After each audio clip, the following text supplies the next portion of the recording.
Warning! The Stone Age Gamer podcast includes a lot of bad language. Cover your motherfucking ears.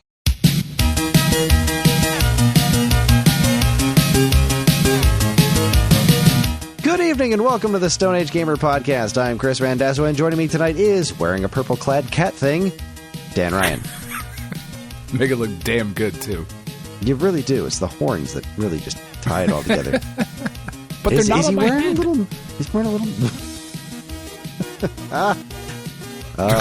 It's the long overdue return of the Alphabet Super Series, where each month we choose a game that begins with a different letter of the alphabet. For the letter J, Dan chose Jersey Devil for PlayStation. Does this D-pad platformer hold up? Grab your NARF letters, because the Stone Age Gamer podcast starts now. Hello, I feel like everyone. I picked this game 6 months ago. You probably did. It was a while ago. Yeah. Okay. This is episode 502. It's the week of February 23rd, 2024. Dan, how you doing? Oh, yeah. Pass. Physical challenge. Double dare. Good. It is a physical challenge, isn't it, Dan? It's like one non-stop physical challenge. One non-stop, just relentless. Like, I didn't sign up for any of this, man. Like, I can't wait to be an adult, but God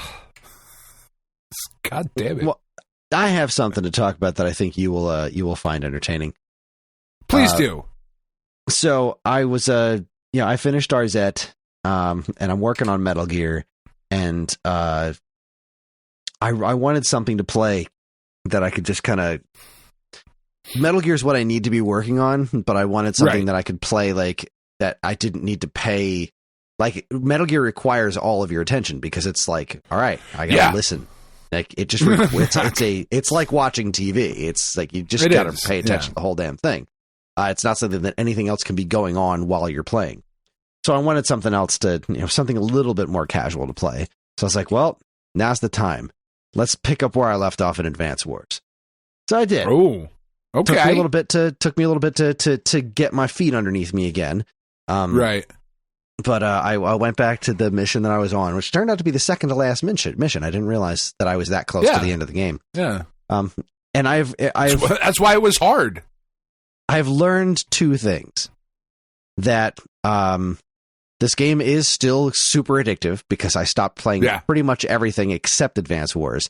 And I do not have the brain for this game. I am simply not good at it.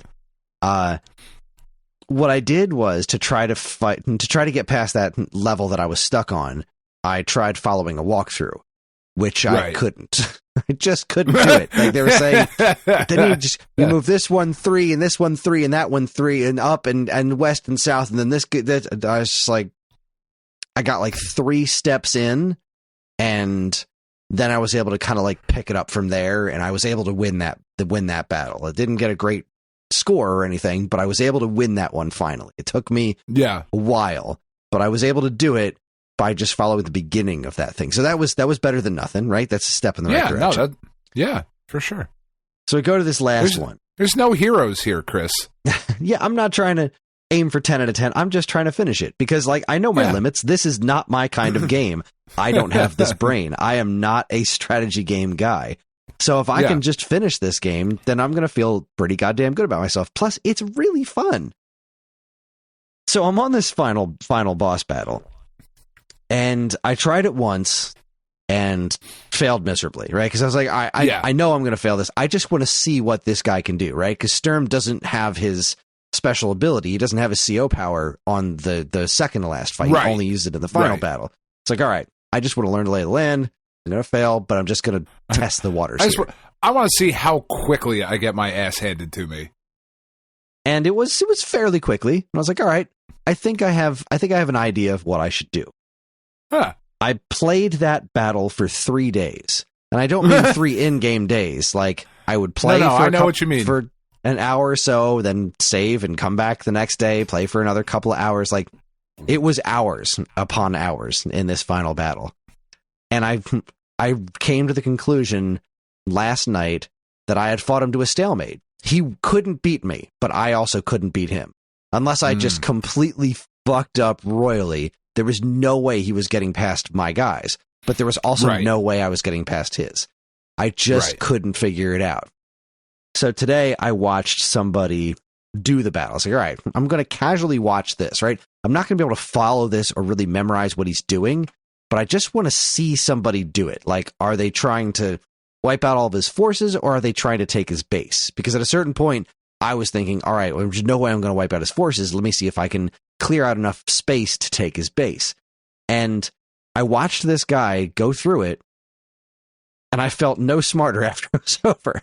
It's like, I just watched you do this, and I have no idea what you did that was different from what I do. I have no idea. I cannot figure it out. What is so different between our two strategies? I have no idea. I'm very excited to try again. Like, I'm going to beat my head against this wall. And I did notice a few things that he did that I didn't do. He didn't build any aircraft at all. It was everything. I very rarely do. Yeah. And the other bit was that he just kept creating infantry constantly, because apparently that ups your score. One thing that he mentioned in the video that I thought was really cool. How did you play through all of Advance Wars on Switch yet? Or no. Life has just gotten so much in the way since that game came out. But so I have played through it before. Yeah. Well, something that's different in the Switch version as opposed to the Game Boy Advance version is that you can choose your other COs in the final battle, which I didn't know you couldn't do in the original game. It depends on like how you played through the game, depends on which other COs you get for that last battle. Whereas this one, it's what you get to choose whichever ones you want, which is pretty cool. That is cool. Yeah. So I chose for my initial stab at it. I chose Max because of his power boost, and I chose Eagle because I remember fighting Eagle and it just being. I was so angry all the time because his power was he gets to go twice. Yeah. Except for some reason, when I use Eagle, the power to go twice is like, well, only these things can go twice, and it doesn't seem nearly as useful for me as it did to him, which makes me very mad. And I'm sure that's not the case. I'm sure it just seemed that way to me because I am not good at Advance Wars. However, it did not pan out too well for me in that respect. Yeah. So I'm going to try again with hanging back a little bit with my transport things, just creating a bunch of anti-air and tanks, and then rushing to the center to the best of my ability to just try to wipe all of his shit out. That is my plan. I'm going to see if it sticks.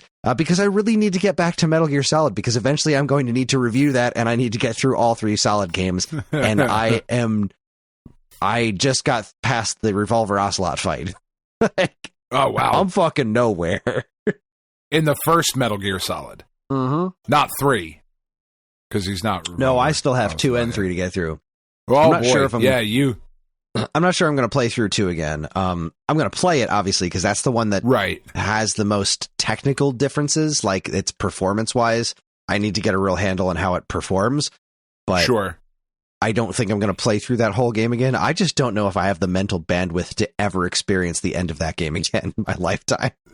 That one is definitely the low point of the Solid series, I would argue.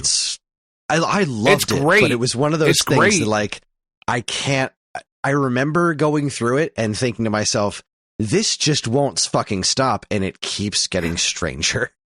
So I don't know. We'll see if it sticks with me when I actually get to it. Wow, I'm actually warm right now. I'm gonna turn on my fan. Apparently, it's gonna start snowing. I didn't know we were getting snow tonight. 2 to 5 inches. That's what she said. Oh, I know. I saw somebody in a Facebook group at my job was like, 2 to 5 inches on a Friday, why even bother? And there were just a bunch of like fucking shitty emojis that were that responded to that. So the moral of the story is not closing the city. Sorry, kids. It's a Saturday. No one cares. What I need to know from you is because I've heard this from you many times and several other people, is that the second Advance Wars is so much better. Yes. Why? Yes. Like, is it better because it's more complex? Because that terrifies me. Or is it better because it's more easy to wrap your head around? Maybe you have more options. I don't think it's any more or less complex than the first one. I mean, I'm sure maybe arguably a little bit more complex. I feel like there were more ways to win in 2. Like, there were more strategies that were effective. There are different, I think the only thing they add in 2 is the Neo tank. I could be wrong. But the Neo tank... John thinks it's weird, and I gotta tell you, I think it's weird too, that there's, a medium tank, but there's no large tank. Yeah. There's a Neo tank. And the Neo tank is fucking awesome. It's really great. I'm excited. I think that it's a little bit more straightforward. Some of the requirements that you have to meet while you're on it are just a little bit more straightforward, if that makes sense. I think maybe it's a little bit easier to plot out in your mind, while other parts of it are more complex because there's just certain parts of it that click versus others. The enemy AI is a little more fair, I think, in the second one than it is in the first one, because there are some battles in the first one where it's like, okay, fuck you. No, that none of this works. None of what you're doing makes any sense for me to plot against you. You know what I mean? Like, it's like playing chess against somebody who's never played before. And it's like, well, I can't beat you because you're not fucking playing the game. I don't know what you're doing, but this is very frustrating. It's just, overall, it's a better game. The story's a little bit more interesting. To be fair, though, it has been a very long time since I've played through it. So take everything I just said with a grain of salt, because it might be wrong. Fair enough. Okay. I'm very interested in it. It's going to be a little while before I get to it, because after I'm done with this, I really do need to buckle down and finish Metal Gear and whatever else comes along my way. Maybe take a little bit of a breather. I'm getting that Mario versus Donkey Kong game. I actually was kind of planning on. Yeah, I was going to plan on holding off on that, honestly, because I wasn't I'm not itching to play anything other than what I need to get through my backlog right now, a little bit. But there was a crazy amiibo restock on Nintendo's website today. I saw that, yeah. And so I finally got that Pikmin amiibo that I've been looking for friggin' years, which has been regularly going for well over $100 on the aftermarket. And I just regular price is $15, but shipping was insane. So what's the shipping on it? It was like $12 or something fucking ridiculous. It was like the price of the amiibo. So, but you get free shipping if you spend enough money. And I was like, all right, well, do I try to get myself a controller, or Mario versus Donkey Kong? Well, there's an excuse to buy that. So there you go. That was $50. And I was like, that's never going to go on sale for anything. Anything major. It's a first party Nintendo game, Mario, and of course it's not going to go anywhere. So fine, price might go up. I'll throw $50 at that, and then I'll have Mario versus Donkey Kong to play. Eventually, I'll probably switch over to that before I jump into Advance Wars 2. Yeah, because I want to. I feel like I want to. You've played through that. You know the game. It's just that game, but prettier. And it's a much more kind of casual feeling thing. Yeah. And the thing about Advance Wars is it's really fucking good. It's really addictive, and I don't want to play. Once I start playing it, I don't want to play anything else, which I've learned that lesson yet again. So it when really I jump is into fascinating. Advance Wars 2, I want to make sure I have that time to dedicate to it. It's really, really fascinating how Advance Wars does manage to get its hooks into you to where. Yeah, it's kind of like the same way with Tetris. When I was a kid and I would close my eyes and I would see fucking Tetris blocks falling. Advance Wars has that same kind of hook where you're just arrows. You close your eyes, thinking about arrows. Yeah. You're just thinking about movement, and if I would have done this, or I could do this. Ooh, what about if I maybe did this one and I captured that base? Then that, like, it just, you start thinking in a way that you don't normally do, and I just think that's really fucking cool. Yeah, it's good stuff. It's a really good game. I really hope Nintendo didn't learn the wrong lessons from that game not being super successful. Because I feel like it would have sold great had it come out when they originally planned to release it. Yeah, well, thankfully they waited till all of the wars were over. Yeah. And the world was at peace. The last Metroid is in captivity. I mean, we're good. Now we can play games about war. Because really, remember the olden days. Just jumping back into this game and seeing just how beautiful WayForward's animation and everything is. They did such a great job on this. I want to see them do more. And it's one of those situations where, like, I remember Next Level Games Punch-Out was just like, holy shit, this is amazing. This is and then so it sold good. It sold really well too. Like, that wasn't an Advance Wars situation. They re-released that as a Player's Choice title or whatever, like Nintendo Selects title. Like, that game sold well, but that was it. That was 2 generations ago now, and we haven't seen hide nor hair of it. And it's like, not even a rumor. You got to keep this stuff alive. You got to keep going with it.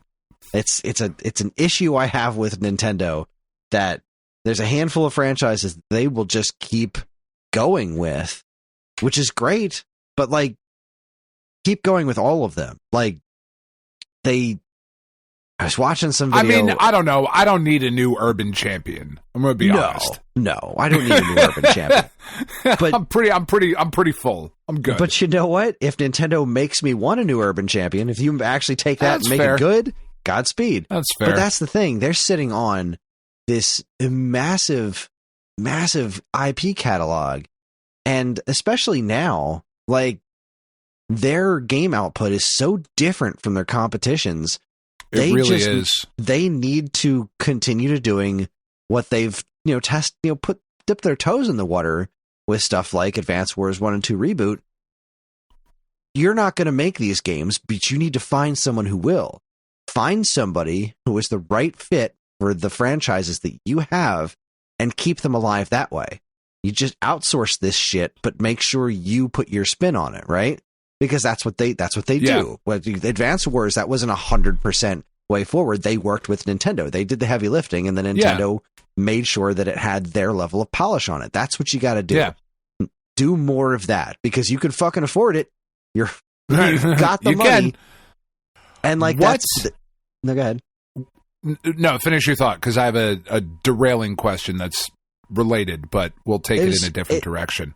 It's just that I actually lost my train of thought, so never mind. I'm very sorry. What is the Nintendo franchise that you are most surprised is not currently in development, has taken so long between a sequel, or has never been brought back? Like, what's the one where you're like, how is there just no more of this? Well, is there one that jumps out to you? Like, are you sitting there going, where the fuck is my modern gritty reboot of Ice Climbers? Oh, God, I would love that. Where they're, like, climbing up and there's just bodies there that didn't make it to the top. Like, oh, Carl. Well, there's a couple. I have one. There if are you a would couple like me that to go jump out first. Okay. Yeah, go ahead. You go first. Pro wrestling. I am beyond bewildered that game is one NES title. And those characters have never, ever been seen again. Completely even if they have. agree. I don't know if they're in Smash Brothers, because I don't play it. No. But even if they are, they've never been seen. Like, I don't know if you know this, Kris, but while wrestling is not the most popular thing in the world currently, it has always been fucking popular. In the US and Japan. In both. in both countries where Nintendo makes the bulk of its money, and pro wrestling is one of those games that is beloved. It still holds up to this day. Those characters are obviously influenced by professional wrestlers of the day, but nothing, literally nothing since the one NES release. That shocks me more than any other title in their catalog that they have never done anything else with. Yeah, that's a big one. That's a big fat question mark. Even as DLC fighters in a fucking SmackDown game, or when No Mercy was like, just nothing anywhere. And there's no assist trophies in any Smash Brothers of like King Corn Karn. Like that's not a thing. You know what? I'm going to throw out something I think slightly more surprising, and I'm going to say Donkey Kong. That there hasn't been one since Tropical Freeze, which released a decade ago. Yeah. February 2014 was when Tropical Freeze released, and there hasn't been a Donkey Kong game since then. What the fuck? This is Donkey Kong we're talking about here. To be fair, I would push back respectfully, because that's the kind of show this is. Mm-hmm. Two gentlemen respecting each other with their mouths. Gross. That game has been re-released since its initial release. It was ported to Switch. That kind of counts because it sold way better on Switch than it did. It's not nothing, but I mean, it might as well be. Yeah, it's not a lot more than nothing. And also, the Switch version came out in 2018. So 6 years ago. Yeah, That's still a long chunk of time for Donkey Kong. What was the gap between Donkey Kong 3 and whatever the next title was? Would it have been one of the Game Boy games? 94, yeah. That would have been Donkey Kong 94. So like what Donkey Kong 3 was what? 80 might have been 84 actually. No. Donkey Kong 3 on the NES? Well, the NES port of it, Donkey Kong 3 was, it came on arcades in 83. Okay. And then the NES port, it was in on Famicom in 84, hit NES in 86. 86. So then 86 to 94 for Donkey Kong. So 8 years. All right. Yeah. I mean, fuck. They just don't like Donkey Kong that much. Which is, I agree. That's fucking wild. That's wild. It's fucking wild. Here's kind of well known. Here's one that might surprise you that I think about. And that's baseball. That doesn't Mario surprise baseball. me at all. Not Mario baseball. Yeah. I want to know what happened with Nintendo and baseball, because Nintendo has been making baseball games for a very long time, right? They had baseball for Famicom, which was kind of a pretty big game changer, right? They had for sure. They didn't do anything else on NES, but then when Super NES came around, they owned a part of the Seattle Mariners, and they did those Griffey games, right? They had two Griffey games on Super Nintendo, and I think two Griffey games on N64. And they're pretty good. They're pretty good. They clearly sold well. And then after that, in the GameCube generation, they had that Pennant Chase baseball game, which was completed. Box art with box art with David Ortiz on it, right? They had the MLB license. They had the whole thing ready to go, and they never released it, never talked about it again. And they haven't touched baseball since. And I am so curious as to why. Because I've been saying this for years. There should be competition in the sports game arena. There just needs to be competition. Sports games used to be really interesting. Even if I didn't play them, I loved the discourse around them, because every year there was all these companies trying their best to be the best. And they wound up making some really good games. And then I look at the current state of sports games where only one company is making any given sports game at a time. Yeah. And it's like, I go playing the NHL game on the Xbox with my friends a year or two ago. It's like, well, this is good, but it's pretty fucking janky. Like, let's get some competition in here. Let's have somebody else do this and try to beat you at your own game.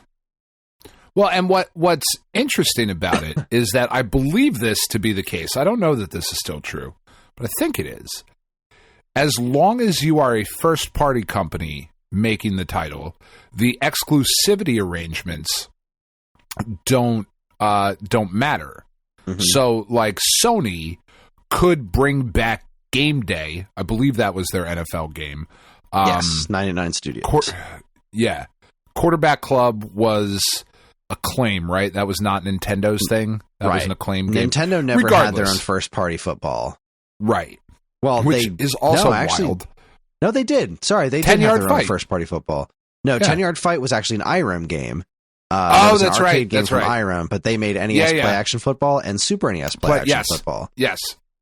So I think they didn't stick around because they weren't very good. Well, that's fair.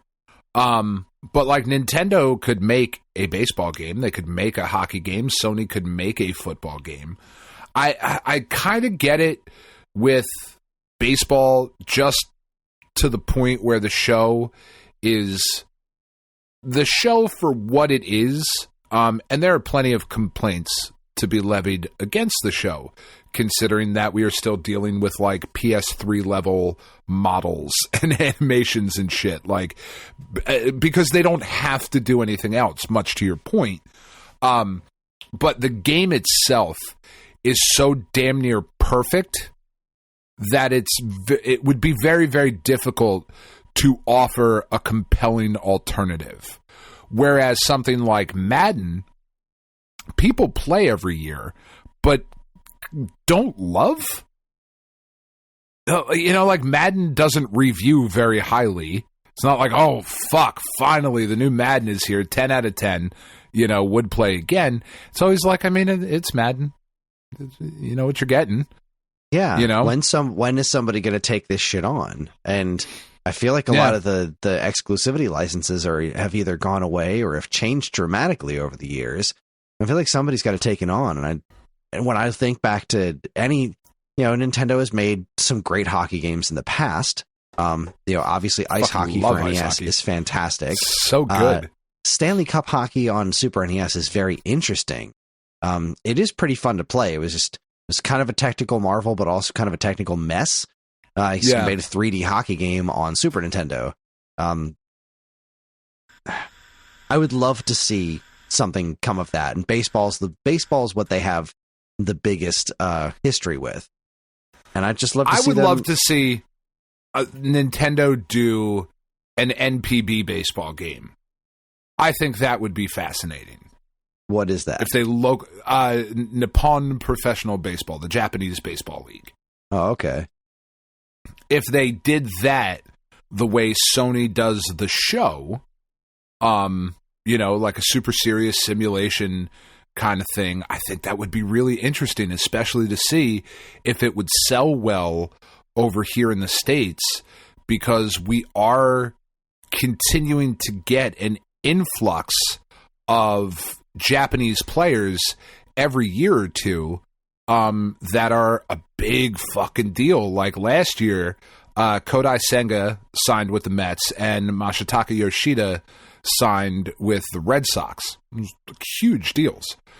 This year, Yoshinobu Yamamoto, who is a pitcher, signed with the Dodgers after Shohei Ohtani, arguably the biggest sports star in the fucking world, signed with the Dodgers for $70 million a goddamn year. All of it deferred. It's a fucking ridiculous contract. But Yoshinobu Yamamoto signed with the Dodgers, so like we know who the top Japanese players are next year.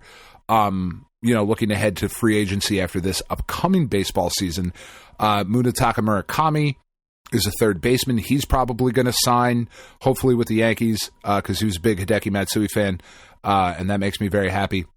And then there's this pitcher named Roki Sasaki, who is also potentially going to sign. So, like, if we could get a game focused on Japanese professional baseball, I think that would be really interesting. And I do think it would sell. I think it would definitely sell in Japan. Oh, for sure. Difficult to say how well it would do here in the States. I'm sure it would sell to some, but... Is there... So that's an interesting question. I'm going to look that up as we're continuing to chat here. Is there an NPB baseball game? Is there an NPB video game? Let's find out. Let's see.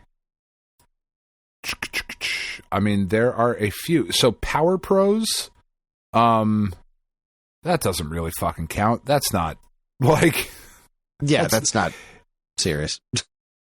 It looks like the last one that came out was Professional Baseball Spirits.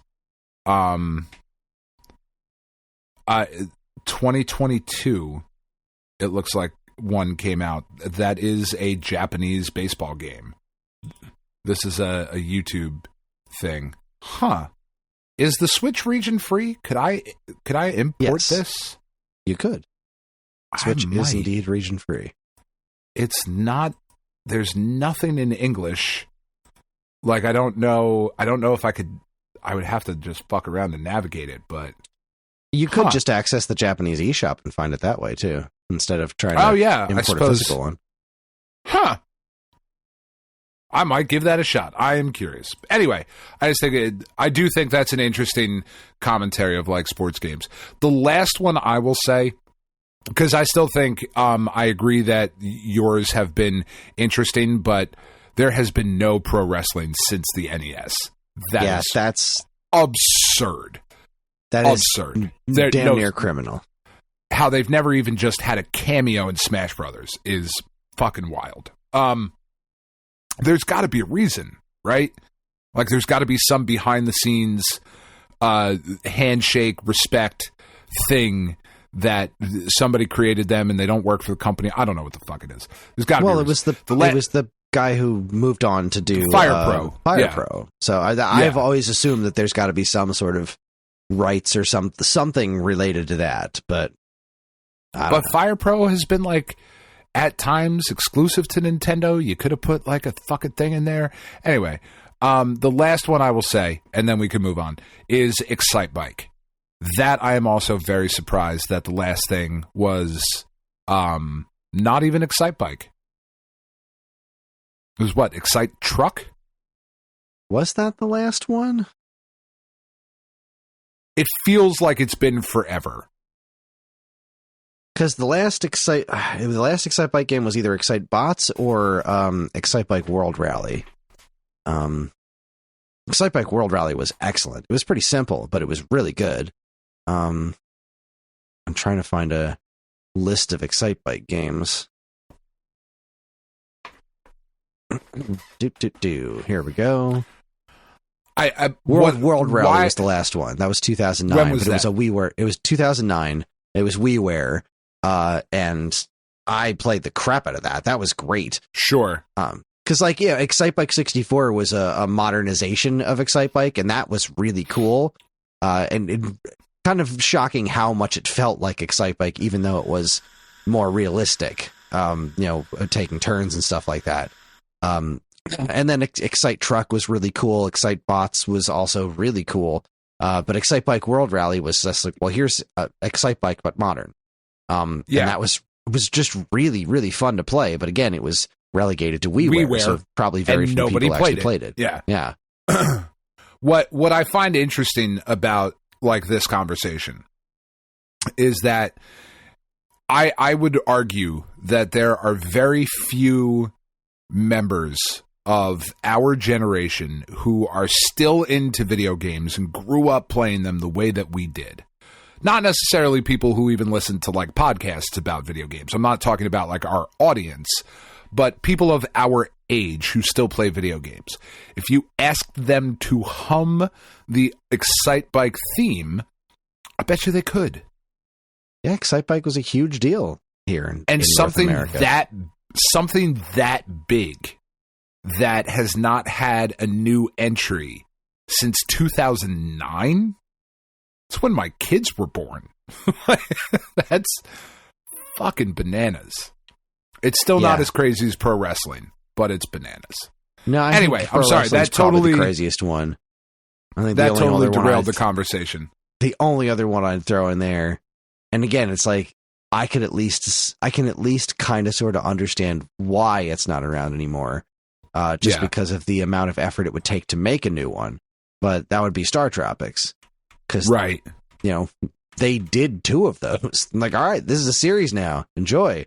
Except, never mind. It's not. We're never going to do this again. Never mind. We're just never going to sniff this shit again. I forget that is a Nintendo franchise. 100%. You know, like Hundo P.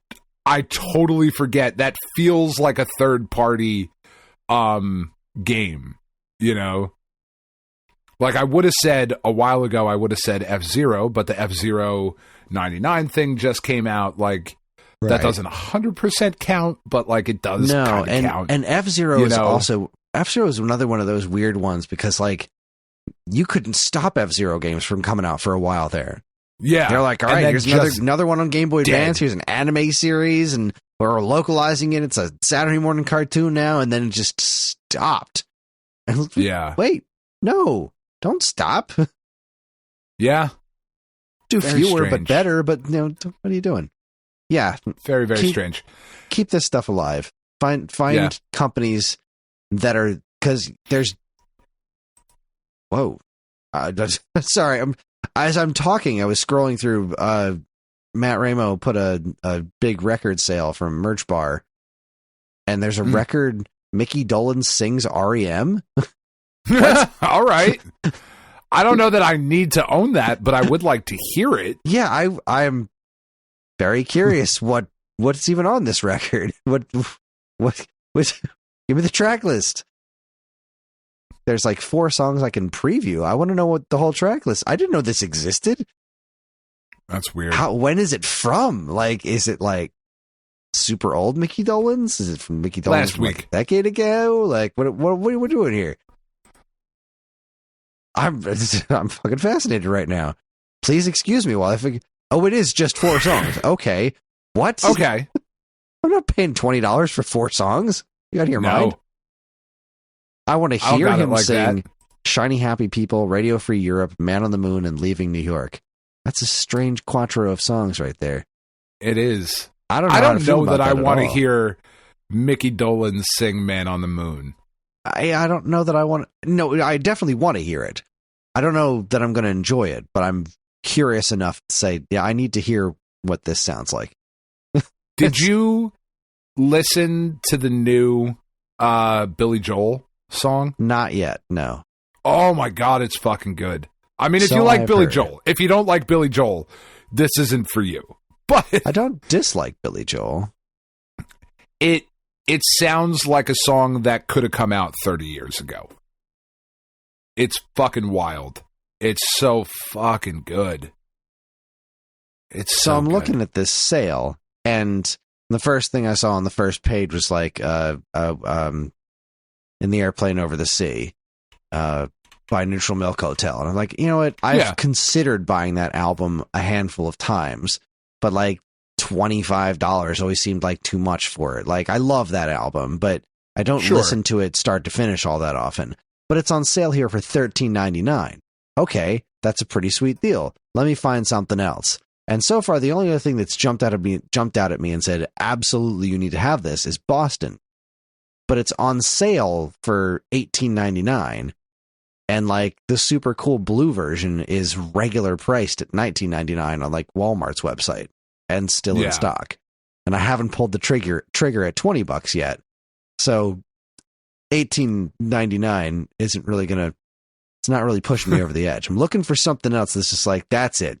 That's a deal, sir. I gotta say, I'm looking right now. I gotta say the pre-order for a jar of flies at $17.50 is a fucking crazy good price. That is such a fucking incredible collection of songs. I mean, R.E.M.'s I Eponymous also is on here. I like That's that pretty album. dope. I also believe Alice in Chains to be one of the greatest bands of all the times. So, you know, They have not my necessarily utmost respect, but it's like, am I going to actually sit down? Am I actually going to put those records on to listen to? And that's my hard line on whether or not I buy something on vinyl. Like, is it Right. something I'm actually going to listen to? Like, I like those albums, but they're not the kinds of music that I gravitate toward. I would 100% get this if I were in a record buying place, which I'm not. I would 100% get Fiona Apple's "When the Pawn" for $26. I just also happen to believe Fiona Apple to be the most underappreciated artist that perhaps there has ever been. I fucking said what I said. Okay. See, that's just, Bright I don't know Eyes. that I'm in Yeah. in a record buying place right now either, which is why I'm looking for fucking deals. Yeah. It's got to be something that I simply cannot turn down. Bright Eyes, I'm Wide Awake, It's Morning. One of the best records I've ever heard. That for $18.50 is pretty great, but I know that one of my local record stores has it for like $22. So after shipping, I just drive to Tunes. Exactly. You know what I mean? Like that's not necessarily on sale enough. I mean, DMX, X gonna give it to you for $24. That's not bad. Slipknot's first record for $17. That's not a bad price. Days of the New. Holy shit. Yeah, I've definitely passed a handful of records. Like, wow, I forgot that was a thing. Do do do do do do do do do do do do do do do do do do. Speaking of doo-doo, I've been hearing how's that for a transition? I have been hearing good. some real ripe reviews for this Madam Web movie. Oh, So man. much so that Me too. I am not interested at all in seeing Morbius. It just doesn't seem Right. like the kind of thing that I will get any. It doesn't seem like the so Sure. bad that I have to see it kind of thing. This one It's seems to be not. pushing up against that line of like, if I could get a group of people around just to experience how bad could this really be? And let me that's what let it me sounded tell like you. to me. Let me tell you how bad this is. And I usually rail against this kind of thing. I find it to be just the highest form of bullshit critique because I have not seen this movie. I will not see this movie. What I do know is that in this movie, Adam Scott plays Uncle Ben. Mm-hmm. Like the Uncle Ben. Yeah, the Like Uncle Ben. Spider-Man's Uncle Ben. Yep. No. No. Like, no. No. You don't get to do that. You're not allowed to do that. Not in this fucking piece of shit movie. You and I are different on that sort of feeling. I do not believe that things are so bad that they are then good or worth watching. I do not believe that to be the case. I believe that is actually why shit continues to get made. Because there are enough of you fuckers who are like, let's go see it. I'm not saying you're wrong. Just saying I disagree. I did not like Morbius. Morbius is a bad movie. But I didn't hate myself after watching it. I saw it and thought, okay, I've seen it. I'm never going to watch it again. Fine. I do believe the two Venom movies to be just outstanding. Again, I don't think they're great cinema as far as like, you know, it's like fucking Citizen Kane is 1, but Venom Let There Be Carnage is like 1A. That's not necessarily my feeling.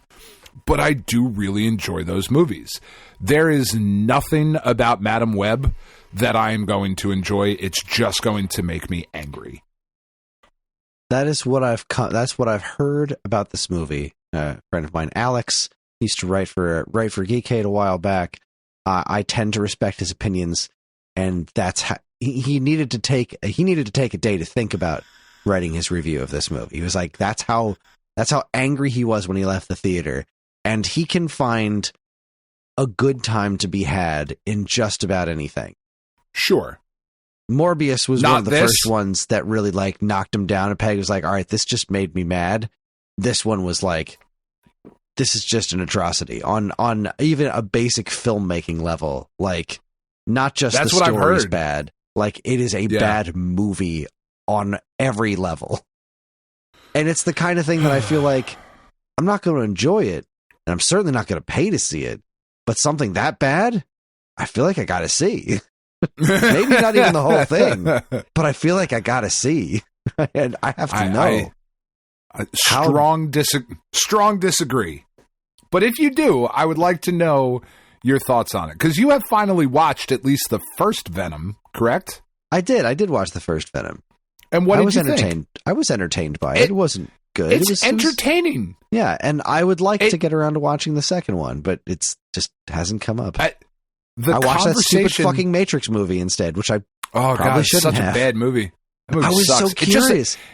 It just doesn't need to exist. It Exactly. does nothing except blow itself. That's all it does. It flirted with the idea of being interesting, and then it never got there. It just never got there, and it made me sad. Whereas in the Venom movie, you get gems like Tom Hardy yelling at himself as Venom. Oh, Eddie, I'm so sorry. Let me fix your nose so I can break it again. It's just fucking amazing. Yeah, there is that innate comedy of that role, and I'm into that. And he kills it. He kills it in that role. Honestly, truly, he does an incredible job. When he walks in at the end, I think it's in that one, where he walks in at the end into the fucking bodega, and Venom pops out, and she's like, "Bossy how, Mrs. Chen?" Hi, Venom. It's so fucking funny. I fucking think those movies are great. Like I said, are they cinema? No. Are you gonna have a good time? I mean, fucking probably. You got to leave some pretension at the door. I get that, but I fucking enjoy the shit out of those movies. I am really curious as to what Craven is going to end up. Because the track record on these non-Spider-Man Spider-Man movies that Sony's been pumping out is not good.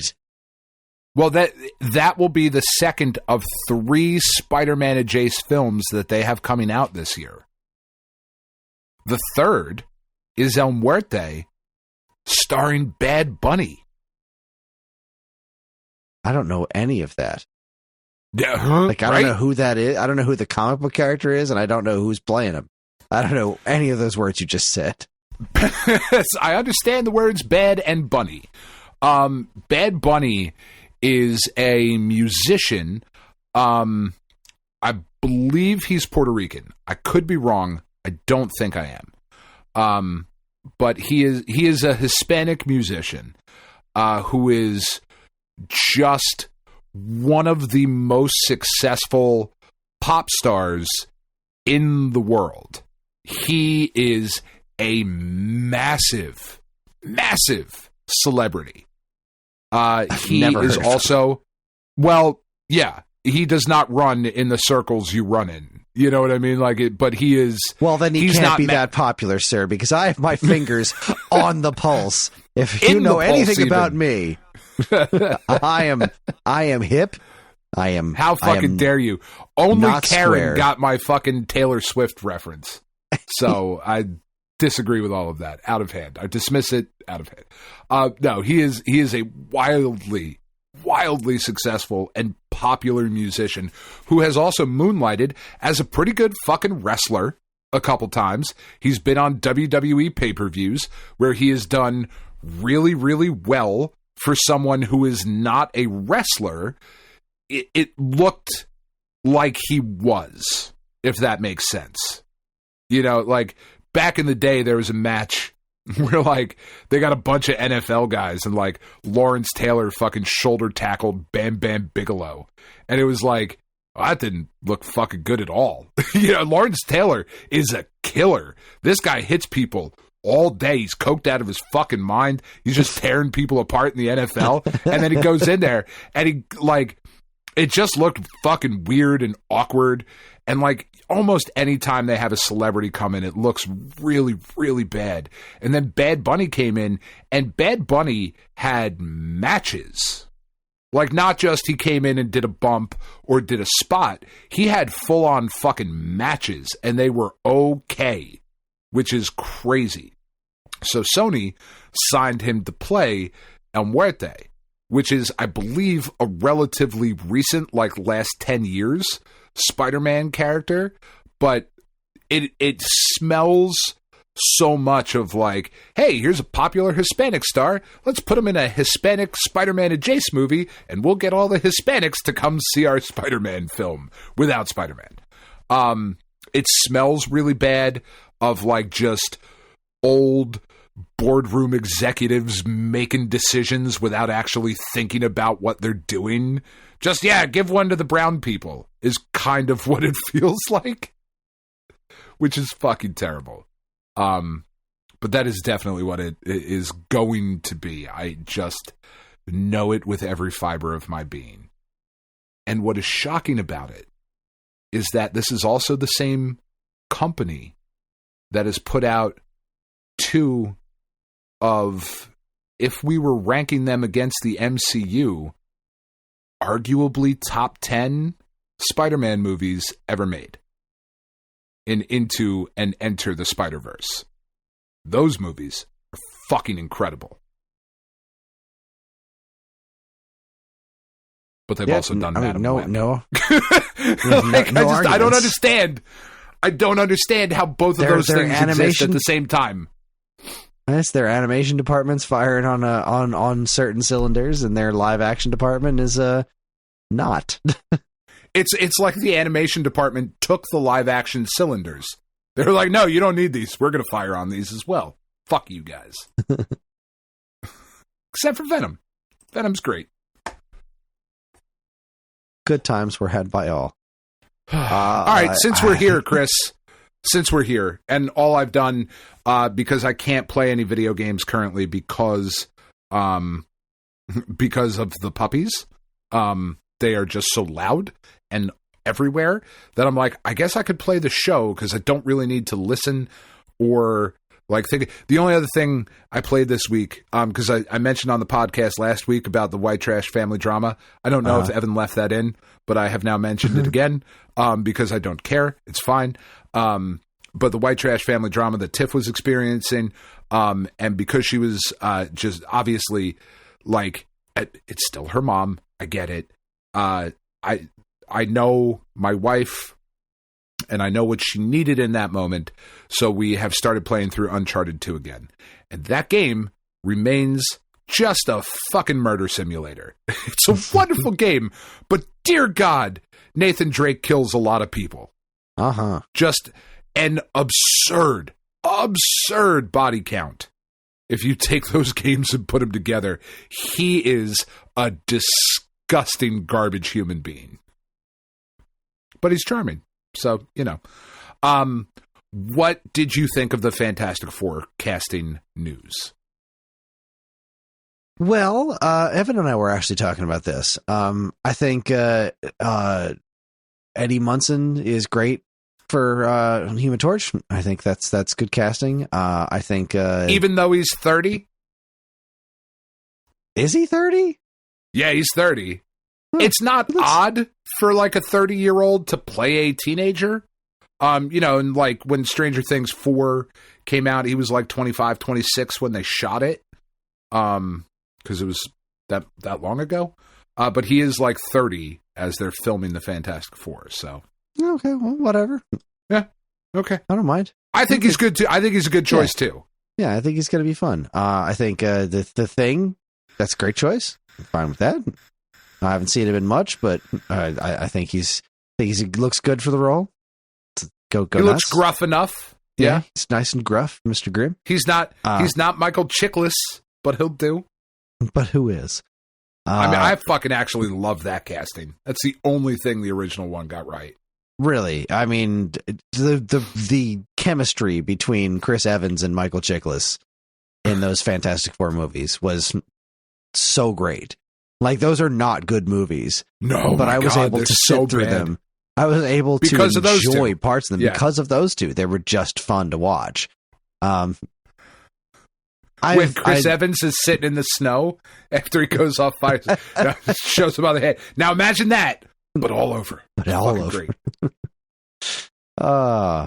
Good times. So Invisible Woman. I don't really know her from much of anything. I haven't seen her or anything. I do think she's a little pointy.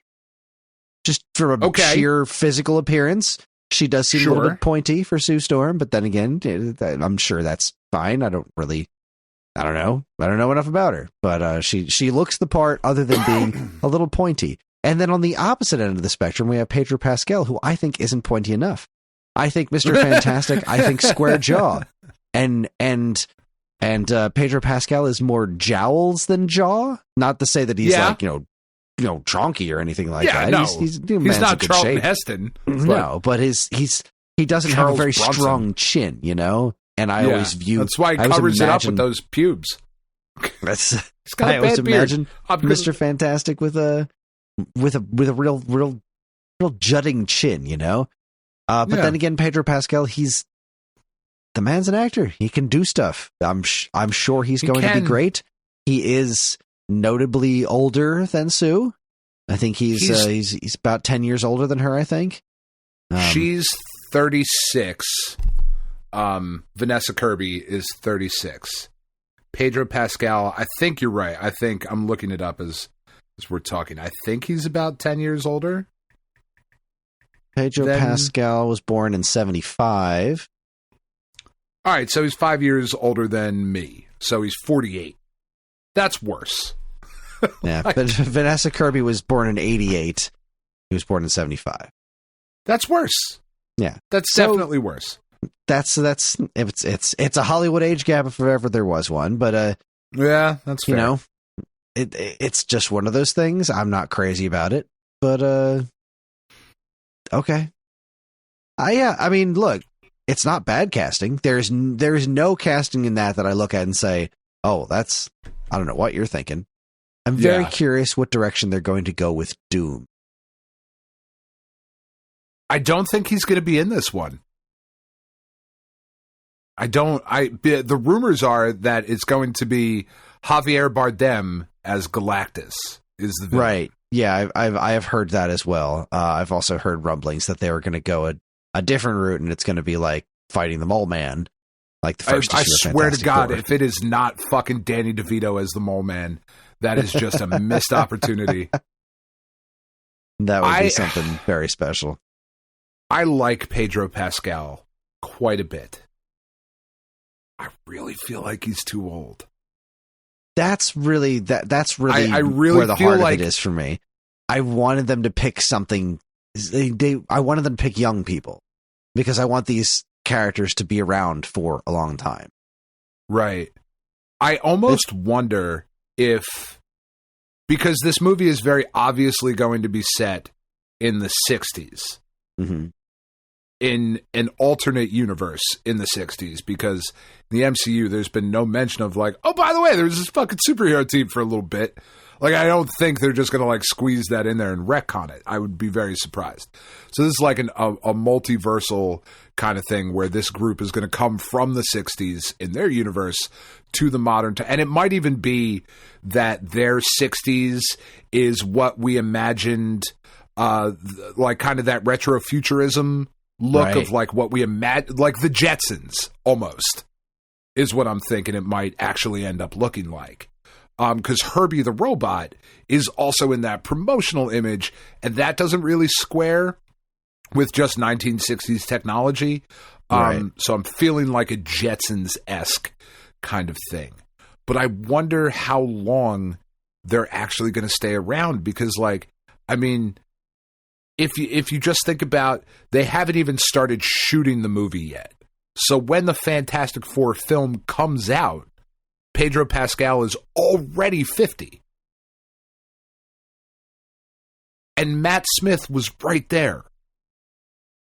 Yeah, but they wasted him on Morbius. But did they, though? That doesn't matter. Chris Evans was the Captain America, was the fucking Human Torch. That doesn't actually matter. Matt Smith was right fucking there.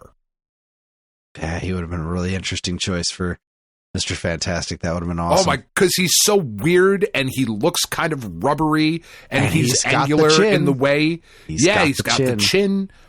And he's the right age next to Vanessa Kirby to where 10 years from now when he retires at 50, not turning 50. I don't know. It feels really weird. I also felt the same way about Robert Downey Jr. I was like, I don't know. I don't know if this is a good choice. He looks good. He could be great. But also, it's fucking Robert Downey Jr. And what do I know? Yeah. So could be amazing. We'll see. I'm interested. Yeah, I'm interested. I don't think it's a bad cast. I would have gone a different way, but I am also not in charge. Very much not in charge. We should be, though. We really should be, Chris. We really should be. All right. You ready to talk about Jersey Devil after this break? Just about. We have a couple of things we got to hit. Oh, still, week old news. I'm sorry. I'll shut the fuck up. News. There's all right. First, real quick, I want to mention that the last thing that I did play for a little bit was Mr. Run and Jump, because there was a Atari on Valentine's Day was giving out free games for the VCS. There was a code that you could put in and get a free game, any one you want. So I scrolled through and tried to find the most expensive game that I didn't own already on the platform, and I was like, "Oh, Mr. Run and Jump, I'll take it." And so I started playing it a little bit, and it's fucking great. So there you go. Awesome, that's great. Before we get to week old news, we had another top 5 land in our laps. Oh, okay. I love when things are in my lap. Brian, who was he used to work at the Level Up Entertainment. He's a listener to the show. He's a friend of mine.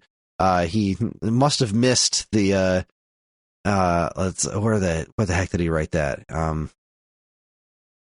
He said he must have missed where we're soliciting the top five. Yeah. So I said it's weird that his name is Brian. That's weird. Brian. Yeah. Brian. Yeah, that's odd. I said he had an idea for one, and I said that sounds great. Give me the list and I'll read it. So he sent me the top 5 places to have bought video games in South Jersey ever. That is highly relevant to our show. Absolutely. So number 5, the Berlin Flea Market. Back in the old days, I used to go buy NES games from a number of vendors with huge tables full of carts for dirt cheap, especially since PlayStation had just come out. Those same games probably have 1 or 2 zeros at the end of the price tag if I were to go now. Number 4, Electronics Boutique in the Hamilton Mall. This store would be higher if it wasn't the narrowest place on the face of the earth. That is so true. That store was so tight. Special shout out to EBX downstairs, which I didn't know was even a video game store for the longest time because their outside was just 2 stupid green walls. They really were. Just big green glass walls, and very strange. Yeah, God, Electronics Boutique. That's where I bought my first Game Boy. That's where I bought Mario's Picross. That's where I bought Double Dragon. That's where I bought. That's where I bought my import copy of X-Men vs. Street Fighter for Saturn. That's where I first saw that there was more than one Zelda game on CDI. They had Link Facing Evil and Zelda Wanna Game on, and Hotel Mario there. I friggin' loved that Electronics Boutique, man. That was the best. Toys R Us is number 3. They were constantly out of what you were looking for, but the clearance section always had some gems. I distinctly remember a bin of Star Tropics for like $5 each. I remember that bin. Dan and I actually worked in that store.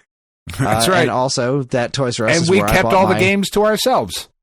That's why you couldn't find anything. My sealed copy. I have a sealed copy of Super Mario Brothers for NES, which I bought in a clearance bin for $5, which is now theoretically worth like $2 or $3 grand. I don't know. I'll never sell it because I'd probably sell it. It'd probably go for like $50 because there's a dent in the corner or some shit like that. And I'm not getting it graded because I'm not that guy.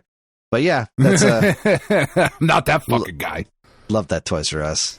Even before I worked there, I loved that place to death. That's where I got my Virtual Boy. Number 2, KB Toys in the Shore Mall. KB, on the other hand, always had the latest and greatest games available on day one, probably because the mall was actively falling apart.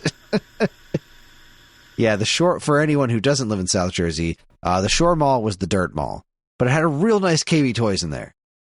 But yeah, that place was falling apart. And but why was it the dirt mall?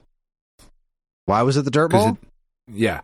Well, for one, when I first moved here, there was no floor; it was literally dirt.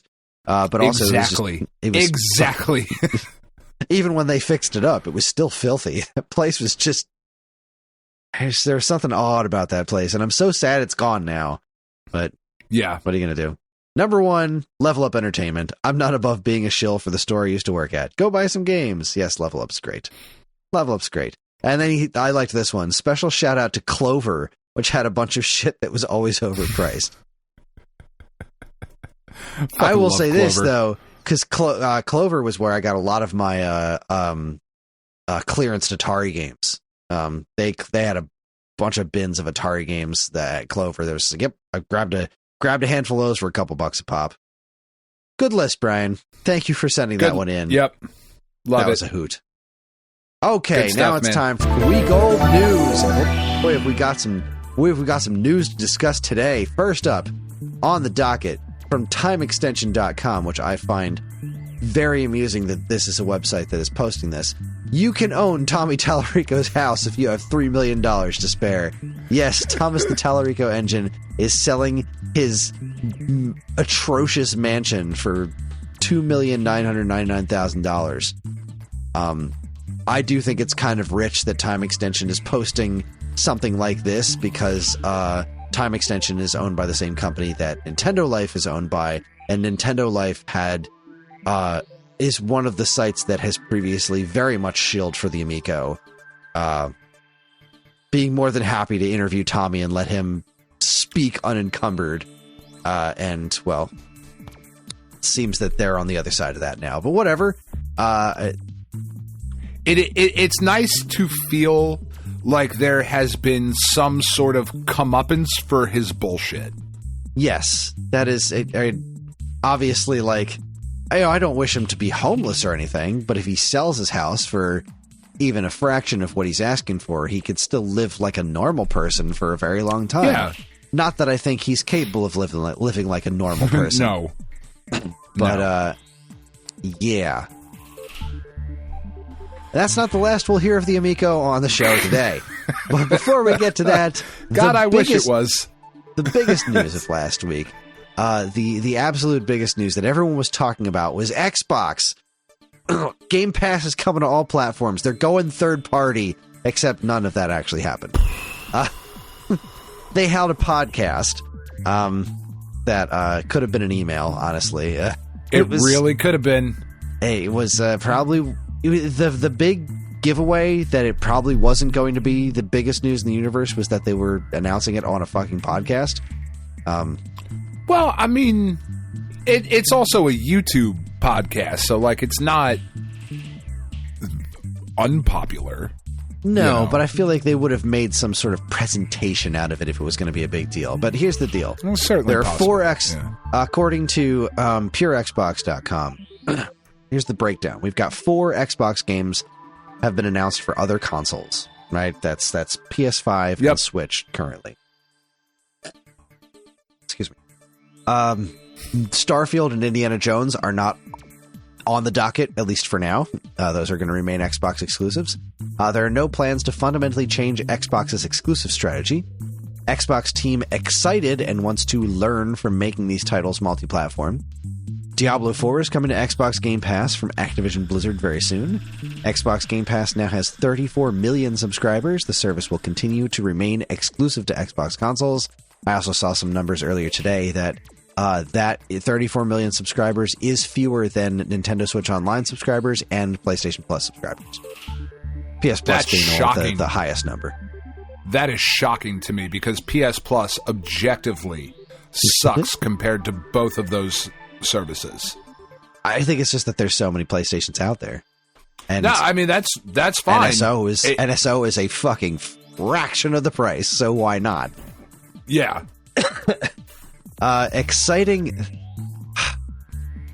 Exciting hardware news will be revealed and may be released in holiday 2024, and Xbox plans to deliver the, quote, largest technical leap ever in the next hardware generation.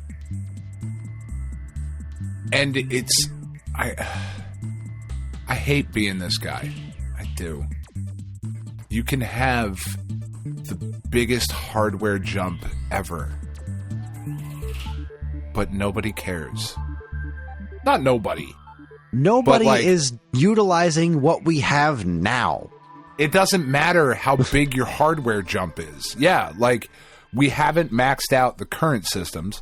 And I know Sony said we're in the back half of the PlayStation 5 life cycle, which, yeah, I mean, by all records of previous consoles, this is when this would be the start of the back half. That doesn't mean they're not going to support it next year.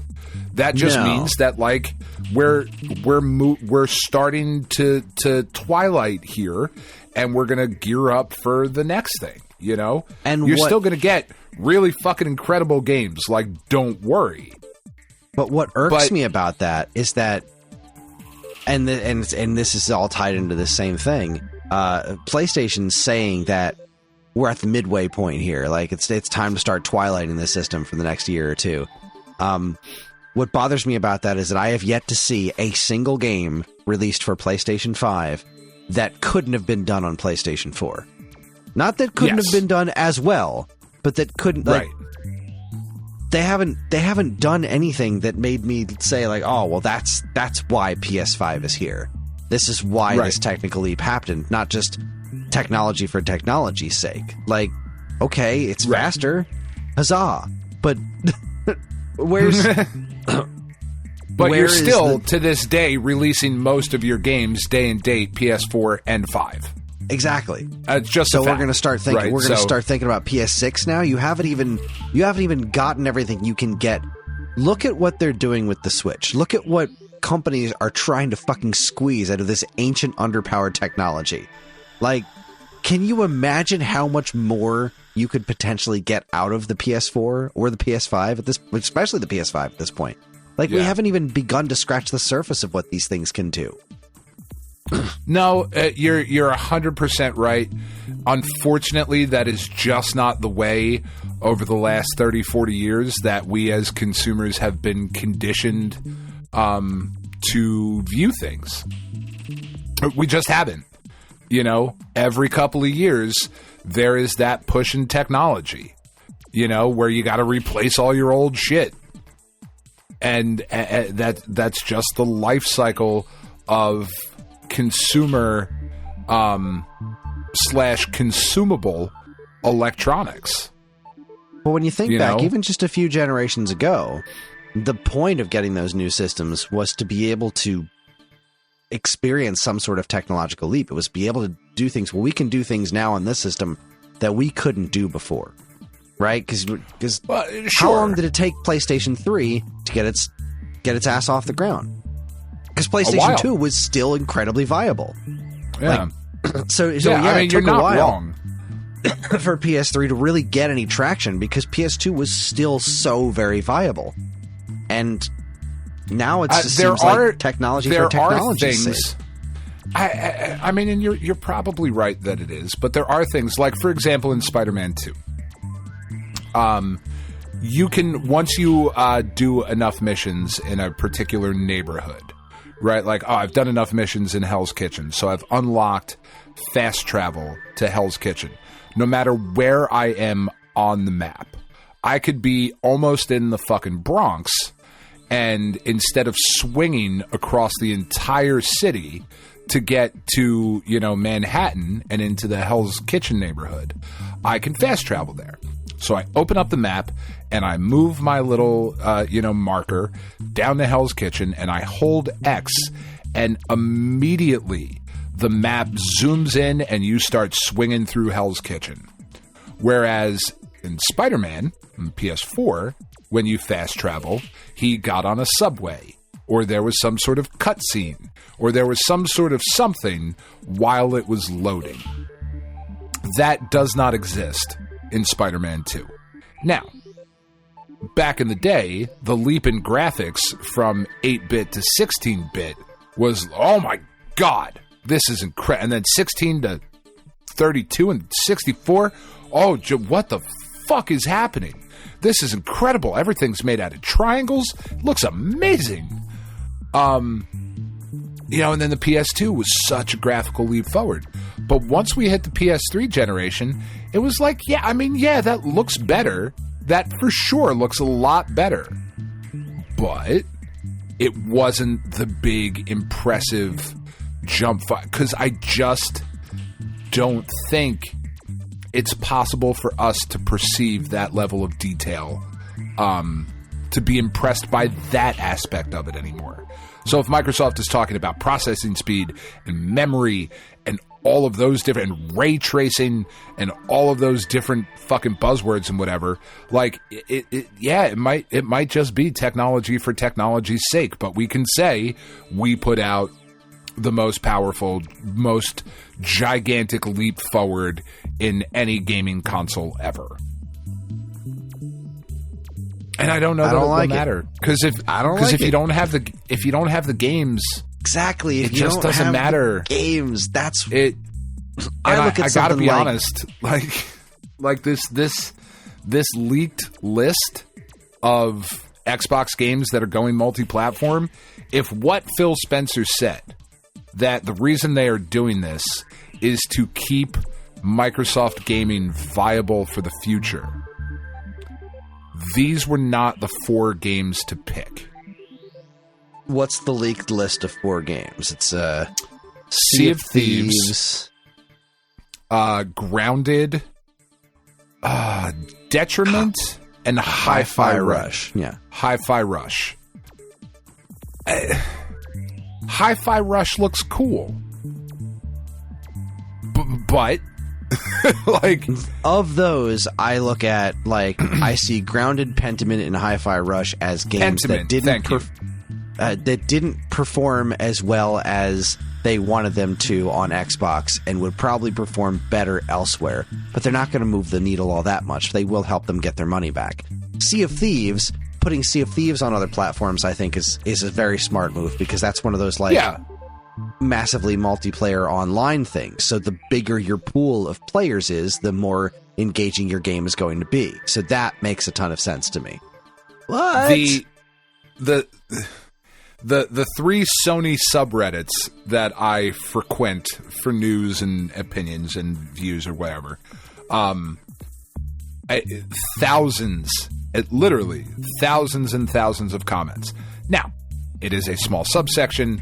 It is a subsection of a subsection, right? Like, let's make no mistake about what a Reddit sample size is. It's not nothing, but nobody cares. Like, nobody is super like, oh fuck, finally. Like, Sea of Thieves is the one game that people are, at least in this particular subsection of a subsection, are the most excited about. But everything else is like, I mean, okay. And I'm pretty sure the enthusiasm behind Sea of Thieves is like, yeah, I'd try that. Nobody's dropping their jaws. But like they have properties that could do that, right? Halo, Forza, Gears. All right. Even less than that, right? They want to keep, let's say they want to keep their biggest names platform exclusive. Okay, put Ori and its sequel on PlayStation 5, because they did Gangbusters on Switch. Yep. And they'll do Gangbusters on PlayStation as well, because PlayStation gamers like those kinds of games. Battletoads cost you $25 to make. Put that fucking game on Switch, because that's where anyone's going to buy that on Switch. Yep. Sunset Overdrive from the Xbox One era that was made by fucking Insomniac Games that everyone knows Put it on PlayStation. Put it on PlayStation 5. Put a modern version of that on PlayStation 5. Rare fucking Replay on Switch. That's the only platform people want to play that on. That's where you put Conker. Yeah. That's where you put Banjo. That's where you put RC Pro-Am. And you put all the Nintendo-centric stuff from those games back in the games and sell it on the Switch. That's where that belongs. And again, these aren't system sellers. None of these are system sellers for you. These are the games. These are your like bread and butter games. Put Psychonauts on the Switch. Psychonauts has never been on a Nintendo platform before, and it's a fucking 3D platformer. For fuck's sake. And you know what? Of the big names, I will agree with you on Forza. Forza should be on PlayStation 5, one, because just like we were saying before about sports games, competition breeds innovation. Yep. Put Forza directly against Gran Turismo and see how much better both of those games become. Both of them become incredible. And put Forza on Nintendo Switch, because there is no realistic racing sim series on the Switch. And there's a fucking market for racing games everywhere. So put Forza on Switch for that reason, and put it on PS5 for that reason. And you know what?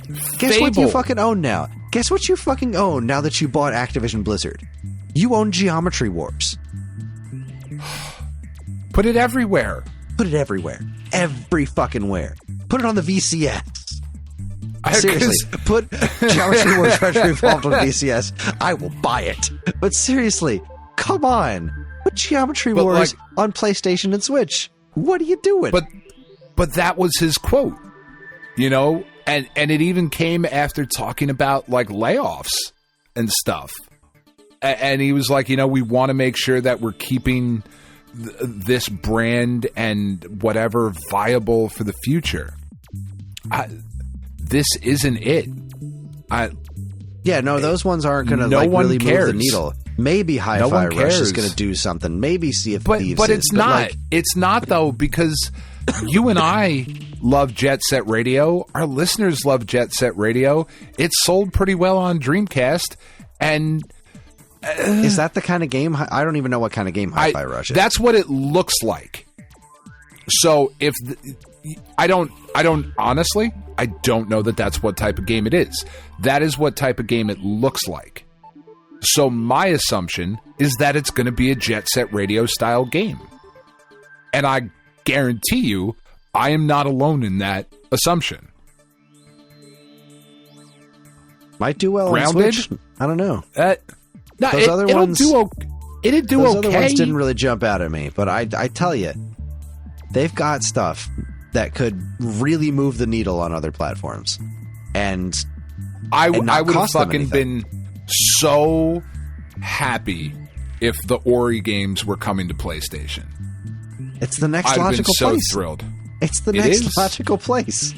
It is. Look at how Metroidvanias sell. They sell amazing on Switch, and then they sell also amazing on PlayStation. Like, come on. I mean, the Nintendo Switch is like the most successful console of this generation, right? Like, I think that's what the sales numbers have said currently. It's the third best-selling system of all time, so yeah, I would say so. Yeah.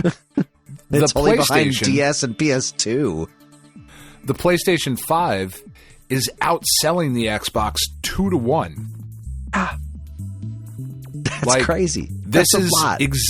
This is exactly what happened for the last two console generations.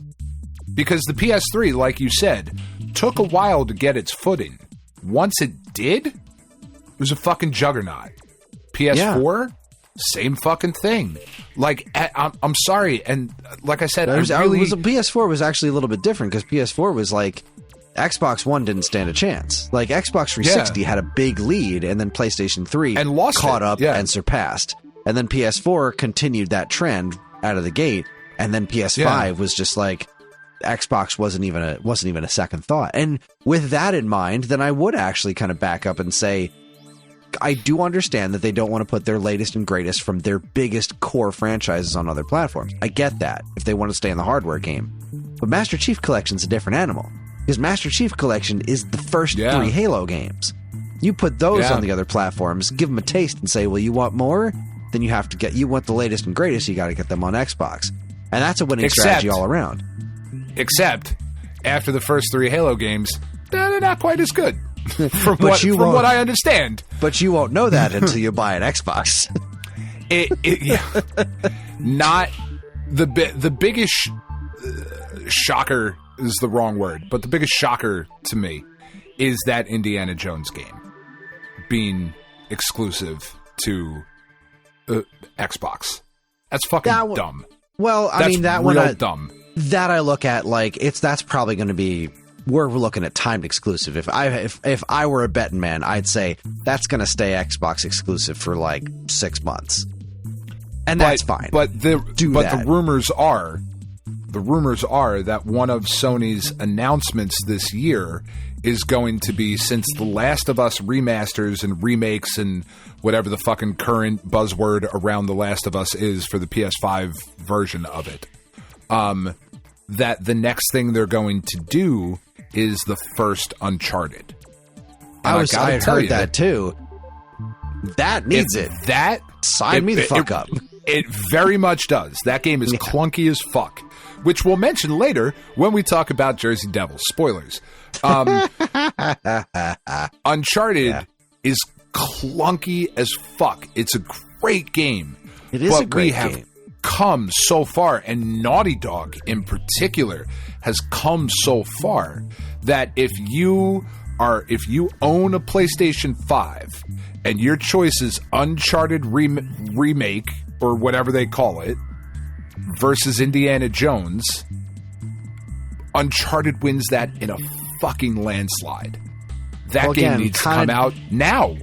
I would love that. It needs to come out now. I will say that it's going to depend on what that Indiana Jones game is, because they were saying in an interview about it after the trailer, was like, well, if we just did third-person Indiana Jones game, then why not just play Uncharted? Like, Uncharted did that already, so we need to do something different for Indiana Jones. So I'm very curious what they're going to wind up making that into. Sure. Nathan Drake doesn't have the hat and the whip. I don't give a shit. If you make you could remake the first fucking Uncharted game and just put an indie skin in there, and it would sell a bajillion copies. Are you fucking kidding? Come on, it's Indiana Jones. That's absurd. I am interested to see what that game is going to be. But you and I both know that there is more than enough of this continuous schoolboy playground bullshit between companies that if there is an Uncharted game on the horizon, Indiana Jones is not selling on PlayStation. Not that it's not selling. It's not going to sell to the numbers that would make it impactful in the way that it should be. Right, because at the end of the day, licensed games are always going to have that stigma around them. No matter how many exceptions you bring to the table, like Spider-Man, there's always going to be a certain stigma around, like, well, this is a game that was made as a game versus this one is a licensed movie property. This is probably going to be the better experience. Yeah, like it's a very odd selection of 4 games to bring over at the beginning. I think you're 100% spot on with Ori and with the Master Chief trilogy. And fucking Rare Replay. And Rare Replay not being on Switch. Like, there are just some really obvious choices of, like, where can we, the greedy fuck corporation that we are, where can we make the most money with the least amount of effort? And Rare Replay on the Switch is such an obvious choice. Go ahead, take out the back half of the collection that's all Xbox games. Everything else is already currently like, easily emulated on the platform. Like, you got to do so little work to make that shit work. Come on. Fucking wild.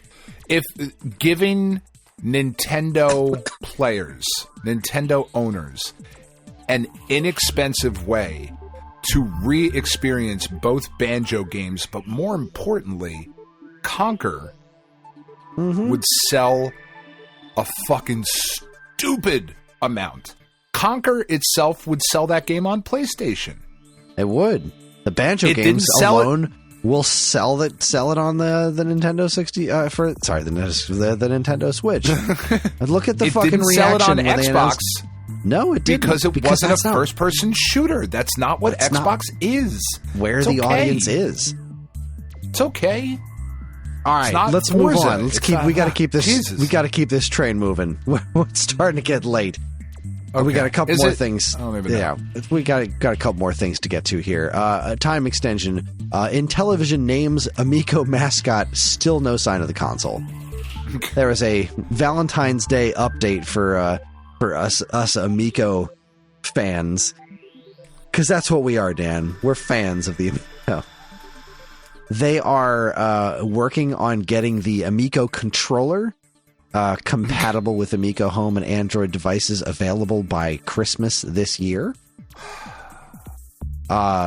Which is not the game console that they raised money for, by the way. No. It's just the controller that will be usable with these games that you still can't really use. They have a mascot now. Yeah, Miko.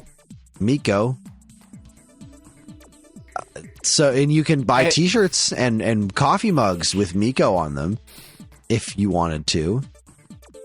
This continues to be a dumpster fire, and you have to you look at it this way of saying, like, well, not making a game console is a step in the right direction.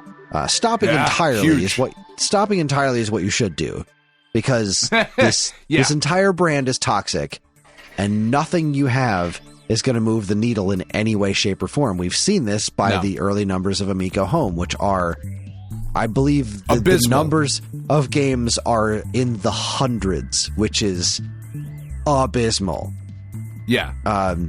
So that, but you can't. Unfortunately, you are tied to releasing this system, or you're going to be in some serious legal trouble because of all the money you took through all the various crowdfunding campaigns that you did.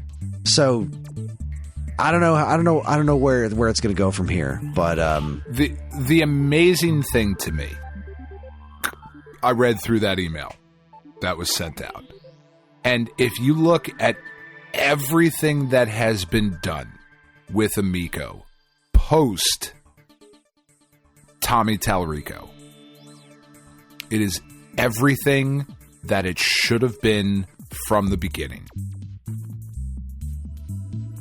It should never have been a console. It should have been a platform that you can download on iOS. The fact that it's not on iOS yet is just you're not fucking serious. You're just not a serious company. You're not. No. But if Amico Home, if it had been like, we are bringing back the Amico, and the only way to play these games, or the Intellivision, and the only way to play these Intellivision brand games is through Intellivision, don't even call it Amico, Intellivision Home, right? And we're going to release remasters of your favorites that you're going to be able to fucking cast to your television, because as long as you don't have a cathode ray tube TV, you probably have something you could fucking cast it to, and we're going to put out a controller, and it's going to be awesome, and our games are going to be priced like fucking normal people, which they are not currently. But if they'd put this out as an app with $4.99 games, slam dunk. Huh. People would have been so slam excited. Dunk. I don't know about slam dunk, because it's the Intellivision. There are hundreds of fans for the Intellivision out there. That's not a brand. That's not a brand that's going to drum up a slam dunk. It's just not, unless you do something truly new with it. And that, I don't think it was ever Skyhook. Skyhook, maybe. You know, drop step fade, perhaps. These are basketball terms, Chris. In case you hadn't picked up on that. I know you're not big on the sports ball. Dribble. Traveling. It would have been a dribble at the very best. No, like when I say slam dunk, I am saying comparatively speaking to whatever the fuck is happening now. Like, and with all the marketing, this is a console within a device you already own. They are all ages games made by, people with tons of experience. They are family friendly, and you don't need, because you don't, for what these games are, you don't need anything else. You already have the system in your hands. You're telling me you couldn't market that into something? I'm sure they could have marketed it into something. But compared to what they are now, worth the effort. They should have just made games for existing platforms and call it a fucking day. That too. Just publish it under the Intellivision name. There you go. All right. Last but not least, I just want it to be over. Last but not least, I had to just. This headline makes my head spin. So Polygon. Nintendo's next-gen console reportedly delayed to 2025. You can't fucking delay a system that never had a release date. No, you can't. Because we had inside information, Kris. Oh, it's been delayed. No, it hasn't been delayed. There's no delay when there's no date. And the first thing hasn't even been announced yet. There is no announcement for a Switch successor. Other than we know they're working on it because they have mentioned that there is a new Switch successor in existence in theory that will happen someday. But to put your headline as we it's knew been they were delayed, working on it because we're breathing air. Exactly, because we're humans and we've been around, right? Yes, of course, there's going to be a follow-up to the Switch. Nintendo will always be working on new hardware. And Shigeru Miyamoto's just going to come out one day and be like, nah, man, we're out of shit. This is it. Switch is it. Good night. Thanks, guys. I still hope with all of my heart that it is an iterative. It's just a Switch, but stronger. Better Joy-Cons, maybe bigger, better screen. Call it a day. Make it that, but more powerful. Just don't come up with some sort of wacky. Now it's fucking straps to your balls or something. Well, that's why they delayed it, because they're trying to find the plug version. I can literally jam it up your own ass. Oh, God. I'm not saying I'm opposed to the idea. I'm not saying no. I didn't say I was unwilling, just that I wasn't thrilled about it. I'm just saying, is that how I have to get a new Advance Wars games? Because we're talking. We're at least talking about it. Yeah, the internet is the dumbest place on the planet. It's a brilliant, wonderful, fabulous thing, but it's also the biggest collection and hive of scum and villainy and stupidity that there has literally ever been. It was a big mistake. Whole thing was a mistake. It really was. It really was. I know we would all miss it, and we couldn't live without it now, but fuck, we'd be better off. So much better off. Yes. Oh, God. Yes, indeed. All right. With that, we're going to take ourselves a quick break. When we come back, we're going to talk about Jersey Devil for the PlayStation. You're listening to the Stone Age Gamer podcast from Geekade.com. Stick around.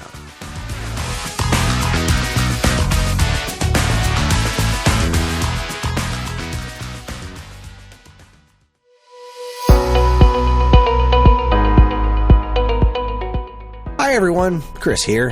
Podcast listening is free, but podcast creation is not. That's why the Geekade Patreon exists.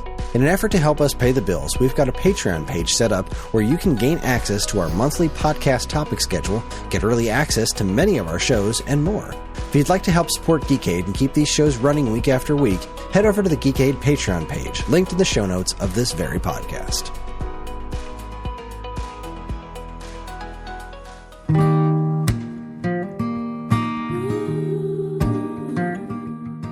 We are Safe at Home, the leading dog rescue in the heart of New Jersey. Are you searching for a loyal companion, a dog that will bring love and joy to your home? Look no further than Safe at Home. At Safe at Home, we believe in giving every dog a second chance. We rescue, rehabilitate, and find loving forever homes for dogs in need, right here in the Garden State. Our dogs are ready to make a lasting impact on your life. Each one has a unique story, a wagging tail, and an incredible capacity for love. When you adopt from Safe at Home, you're not just gaining a pet, you're becoming a part of our family. Our dedicated team ensures a seamless adoption process, providing ongoing support and guidance. With New Jersey's beautiful parks, beaches, and trails, you and your new furry friend will have endless opportunities for adventures and cherished memories. Safe at Home relies on the support of compassionate individuals like you. Your donations and volunteer work enable us to continue saving lives and finding forever homes for these amazing dogs. Join us in creating a safer, happier community for dogs in New Jersey. Together we can make a difference and give every dog the chance to feel safe at home. Visit our website or call us now to learn about how you can be a part of the Safe at Home mission. Safe at Home, because every dog deserves to be loved and protected. www.safeathomerescue.org.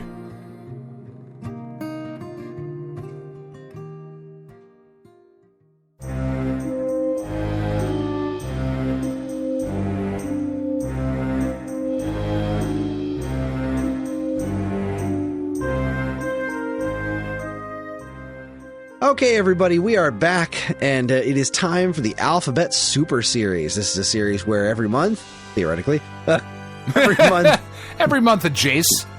Every month we come up with Dan and I take turns picking games with the next letter of the alphabet that we should play through and talk about on the podcast. The idea was that we would pick, older games that are relatively easy to blow through in like an hour or two. And Dan has chosen A Hat in Time, and now a 6 to 8 hour 3D platformer for the PlayStation.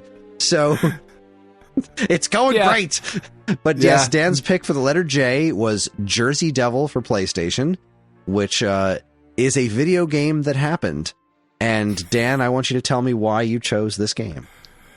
Okay, so the main reason I chose this game is because as I was combing through, doing copious amounts of research on what would be a cool game to pick for the letter J, I kept seeing Jersey Devil getting mentioned, and I had always been intrigued by this game. I'm not a huge collectathon platformer kind of guy, as we know. I don't hate those games, but they're not usually, a 3D platforming game is not usually what I gravitate towards, even though I have now picked 2 of them in a row. I am also a sucker for the Jersey Devil, as any good Jersey boy should be. It's our fucking thing. It's our thing. So Jersey Devil is cool. It's not what this game is about. Spoilers. It's not it. But what really drew me to the game was how much it looked like a character from Tiny Toons. Huh. Like, that was my initial thought. If you look at the cover art, specifically the North American cover art for Jersey Devil, it looks like a fucking Tiny Toons character. And I adored Tiny Toons. Such a brilliant show. Fucking loved it. Animaniacs, Warner Brothers was killing it with their animation department, back in the 90s and whatever. And maybe except Freakazoid. But don't you dare. No, Freakazoid was amazing. Freakazoid is great. Freakazoid was so fucking good. That show, I can't believe that show made it to air, let alone lasted more than a couple episodes. It was so out there. It was fucking brilliant. I love Freakazoid. Freakazoid is nuts. And then when you start this game, you are treated to what could have been an early 90s Warner Brothers animation. Like, it's shitty video quality because it's the PS1, but the team that made this game. All right, so this game is published or developed by Behavior Interactive. Okay, Behavior Interactive previously was known as they were working on this game, they were known as Megatoon Studios, which, as you play through the game, you will see like a Megatoon Studios logo and all of that, because that is 100% the vibe that they were going for. The interesting fact, I fucking love this so much. Behavior Studios was Behavior Studios. It's so fucking good. Up until 1999. Okay. This Jersey Devil was released in what? 98? 97 for PAL. And then 6 months later, June 98 for North America. So a year later, they changed their name to Artificial Mind and Movement. Okay? Now, that's not a bad game. Or a bad name, right? But do you know how they abbreviated Artificial Mind and Movement, Kris? RMAM. I don't know. No. What is the first letter of the word artificial? A. A. Okay. Mind and movement. What do those two things start with? M. Mm-hmm. How many of them are there? How many words 2. start with M? They 2. abbreviated their company as A2M. Ass to mouth.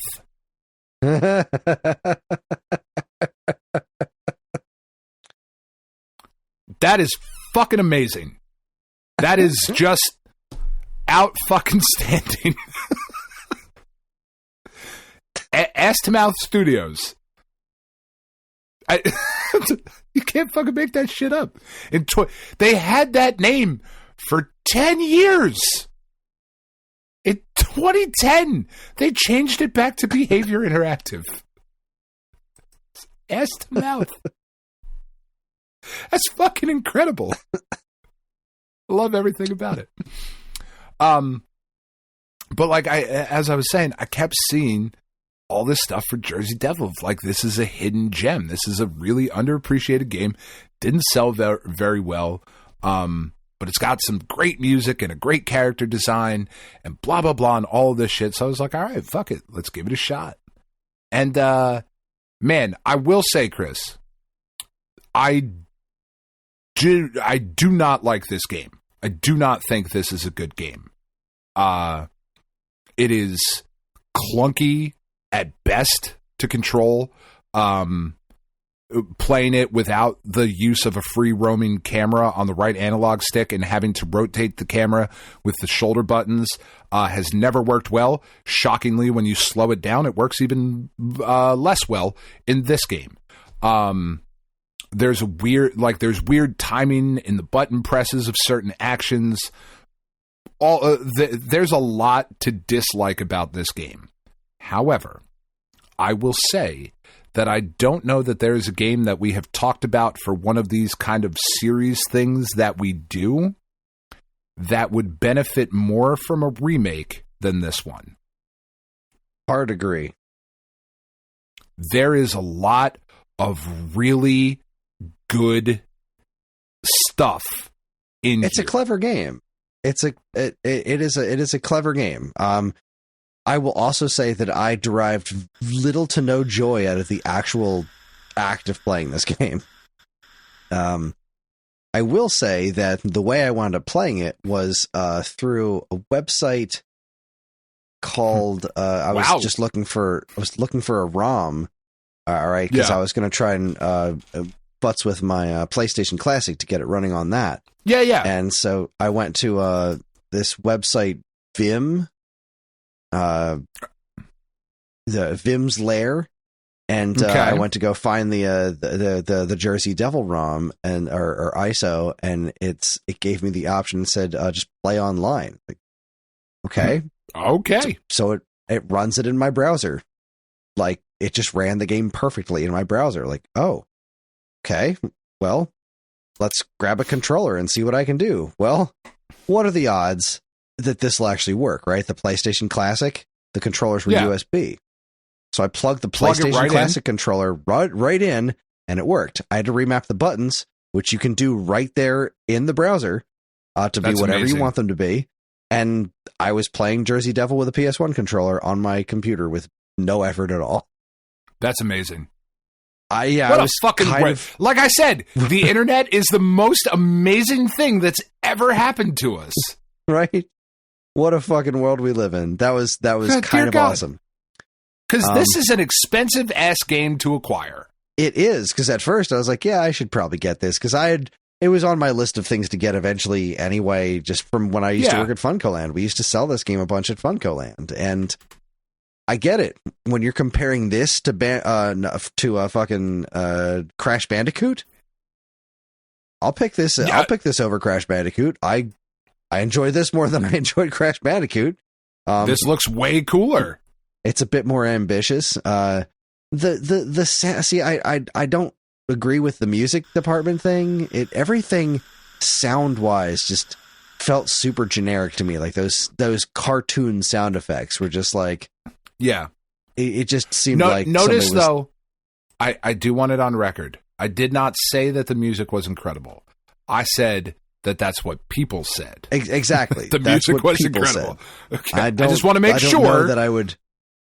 Everything about that seemed really generic. Now, and also, I'm sure what you meant partially by jank is that the camera is garbo. Camera is just it sucks. Trash. It's just well, and again, it's not the kind of thing I hold against this game because of when it came out. This was right. People were still trying to figure out how to make 3D gaming work. And what's really fucked up about it is that you can control this game. At least I believe this to be true. Maybe it's just the way that I did it. But I believe that this came out when the DualShock was already out. And you can control the character, you can control the Jersey Devil with the analog stick. But they still kept the mapping of the camera rotation to the shoulder buttons as opposed to making it a free-roaming camera. Or even doing anything with the right analog stick as far as the camera was concerned. Which is a choice, for sure. Well, the DualShock came out in November of 1997. This game came out... Well, this game wasn't exactly in development by then. This game first came out in PAL territories, which is very strange, considering that it is Jersey Devil. Why is this coming out in Europe or North America? Well, because we're named after the Isle of Jersey. Okay. Yeah, this is not taking place in New Jersey. In New Jersey, no, it's not. This came out in Jersey. PAL a month after the DualShock controller came out. So there's pretty much no chance this game had any development time with the DualShock in mind. It probably should have been reworked to have more analog movement in it by the time it released in North America in June. And maybe it was.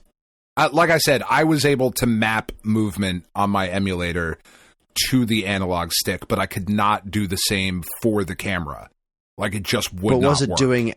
Was it doing analog movement, or was the analog stick just... So it was doing full 360 analog movement?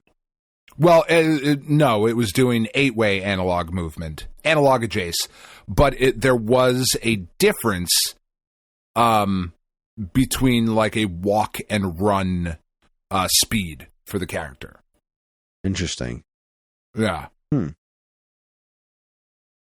that's not the experience that I had. No, that's fair. That's fair. Which is fine. How far did you get in this game?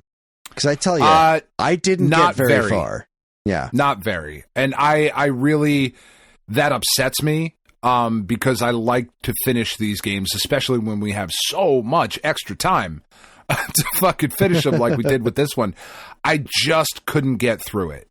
And like I said, more so than any other game that I think we've talked about, and I've probably said these exact words before, but more so than any other game that we've talked about, I could not stop seeing the game that it should be. Or at least the game that it was trying to be. Or that could be. Yeah, like, what a remake of this game with competent controls, and, I think there's such a good game in there. I love the fact... Good game. I don't know about such a good game. I think there's a decent game in here. It just feels so fucking Tiny Toons to me, man. I love the fact that you got to pick up. It's Dr. Narf. It's what fucking Pinky says. That has to be intentional. I suppose so. And I'm not the only one who's noticed that. Like, I went around looking at, like, some videos on YouTube and, like, some other reviews in other places, and, like, that got brought up other places. Of, like, that had to be intentional, right? There's no way two different people come up with Narf. Like, like that just had to be it. I don't know, man. I don't believe Pinky's Narf started with K. I think he was just NARF. Sure, but you gotta have 5. That's what you collect. It's always 5. I got about 45 minutes into this game until I got stuck in a room with a rolling rock in it. And I could not figure out what the fuck I was supposed to do with this rock. I couldn't interact with it anyway, and nowhere in the room did anything. There was this circle spot in the middle of the room that looked like I should be able to do something with it, but every time I went over to it, nothing happened. And so, and then the rock would hit me. At the very least, look like the rock should be in the circle spot? Exactly. So I wound up looking up on YouTube and saw that if you stand on that spot for like a second, it'll start to open up, and you have to like coax the rock into this hole into the floor, and that's how you eventually get into the next area. And I was like, fuck this game. There's a lot of bad design. You had me up to this point. I looked at some things and said, all right, I see these rotating, these swinging platforms, and I don't want to jump on them, but it worked out okay. We were talking about with the jankiness of the controls. The glide in particular was really weird. It's janky as hell. Like, why you lose all momentum when you start to glide. Like, your momentum restarts, which is very strange. And eventually you can glide a bit, but it's like, it doesn't seem like it. You should just be able to start gliding. It's just it's such a weird way I thing. saw it.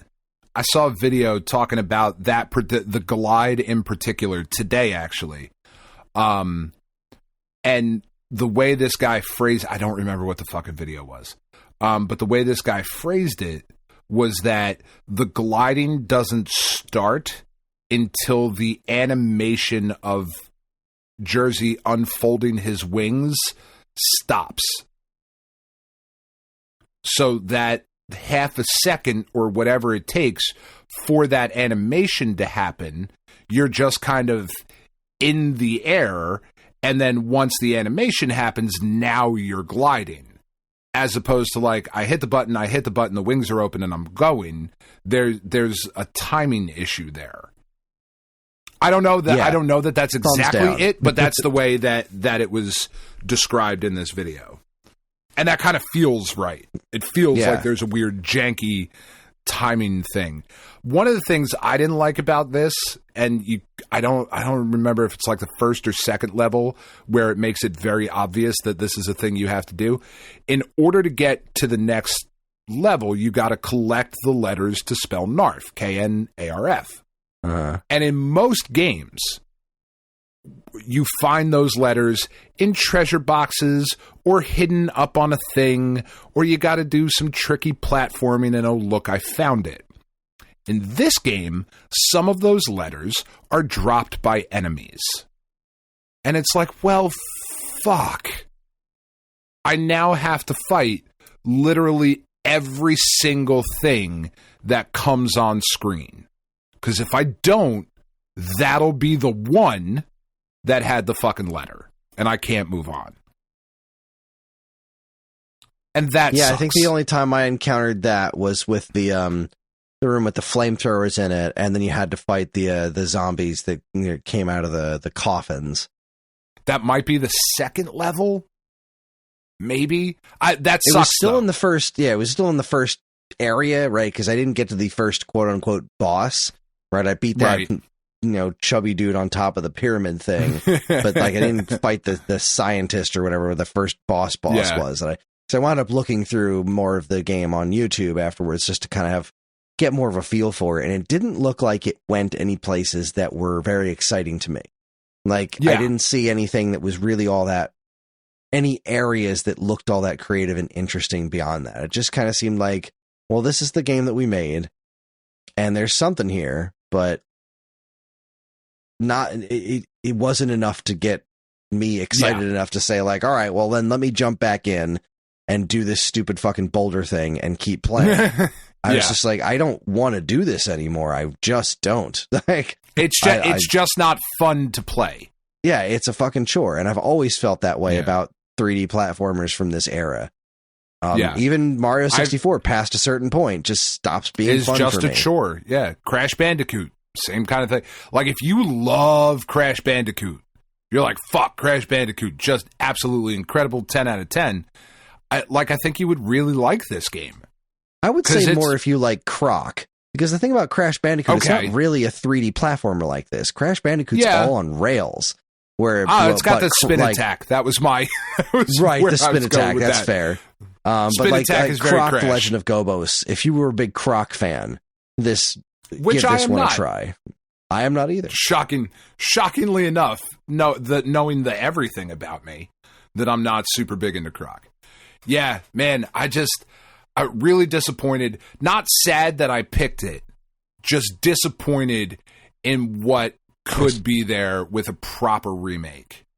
Because I really do think I love that wacky early 90s Warner Brothers animation style, and to see what could be done with that on a modern I'm thinking of like in the same kind of respectful way that Cuphead paid homage to the fucking what is the official title for that style of animation? I don't know. Oh, fuck, that's going to drive me crazy. I'm going to have to look it up. But that kind of like bendy arm, stringy... Yeah, I know what you're talking about, yeah. Fuck it, like the way that was so lovingly created to be an homage to that early animation style. Making a game that is an homage to that early 90s Warner Brothers in particular, very character-driven animation style, I think would just be really fucking cool.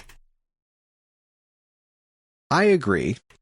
I don't know that this game had it in there. It definitely tried. And maybe with the hindsight of this numerous more years of gameplay evolution, it could become something a bit better. Rubber hose animation. I didn't even have to look. I didn't even get to looking it up. That's what it's called, though.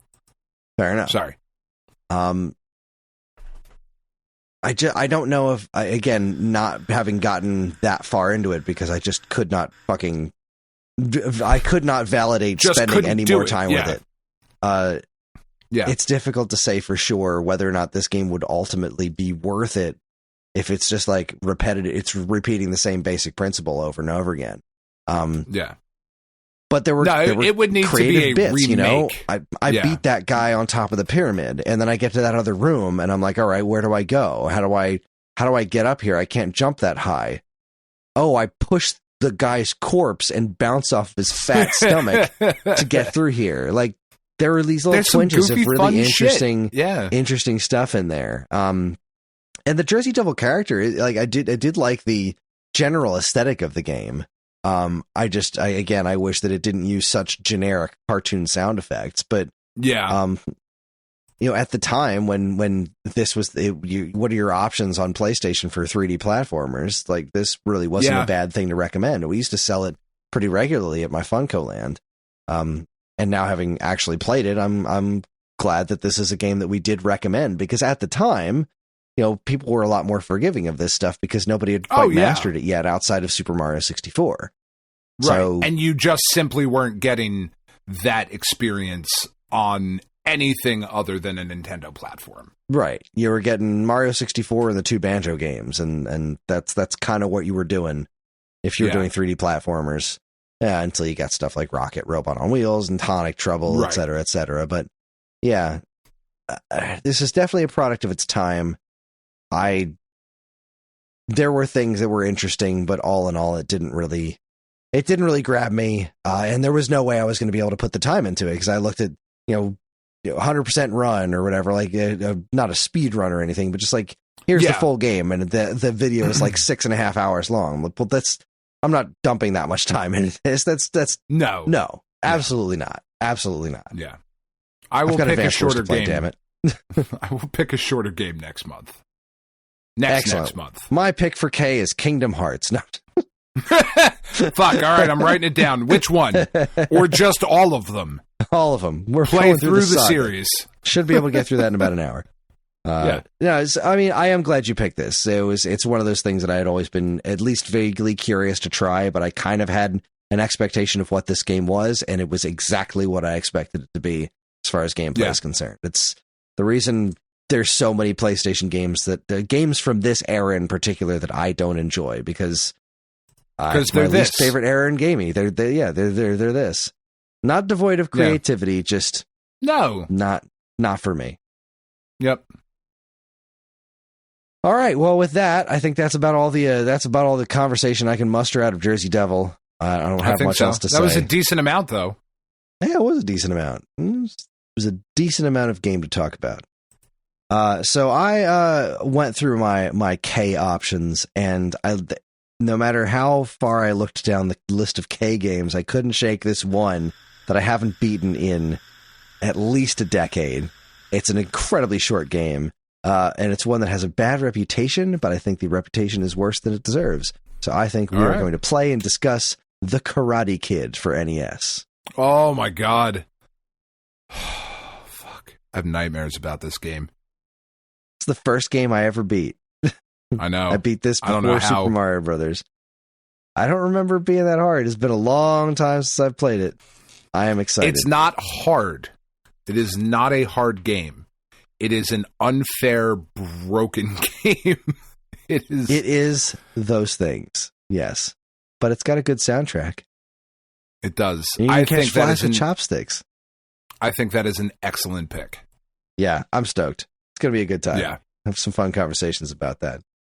All right, and that is it for us. That's our show. Join us next time for the February 10, 20, 30, 40. How did the world of gaming look in February 10, 20, 30, and 40 years ago? We will find out for you, so you don't have to. We're on most social media platforms, and if you want to get in touch with us, we aren't very difficult to find. All it takes is a quick look at our show notes. You'll see links to our social media accounts, as well as all manner of other fun stuff, like a link to our namesake, StoneAgeGamer.com, and more useful links than you can shake a joystick at. If you'd like to get early access to this show's episodes, as well as a bevy of other shows on the Geekade Podcast Network, check out our Patreon, also linked to in the show notes. It helps keep this show running week after week, and all our patrons are loved and appreciated. This show's theme song, Squared Roots, was written by Banjo Guy Ali. You can learn all about his wonderful music and more by following the link to his YouTube channel, also in the show notes. And finally, as always, we'd like to thank our intrepid editor, Evan, for making the show listenable for all you folks. We'd like to thank all you folks for listening in the first place. That's it, everybody. On behalf of Dan and myself, keep playing games. Just not Jersey Devil.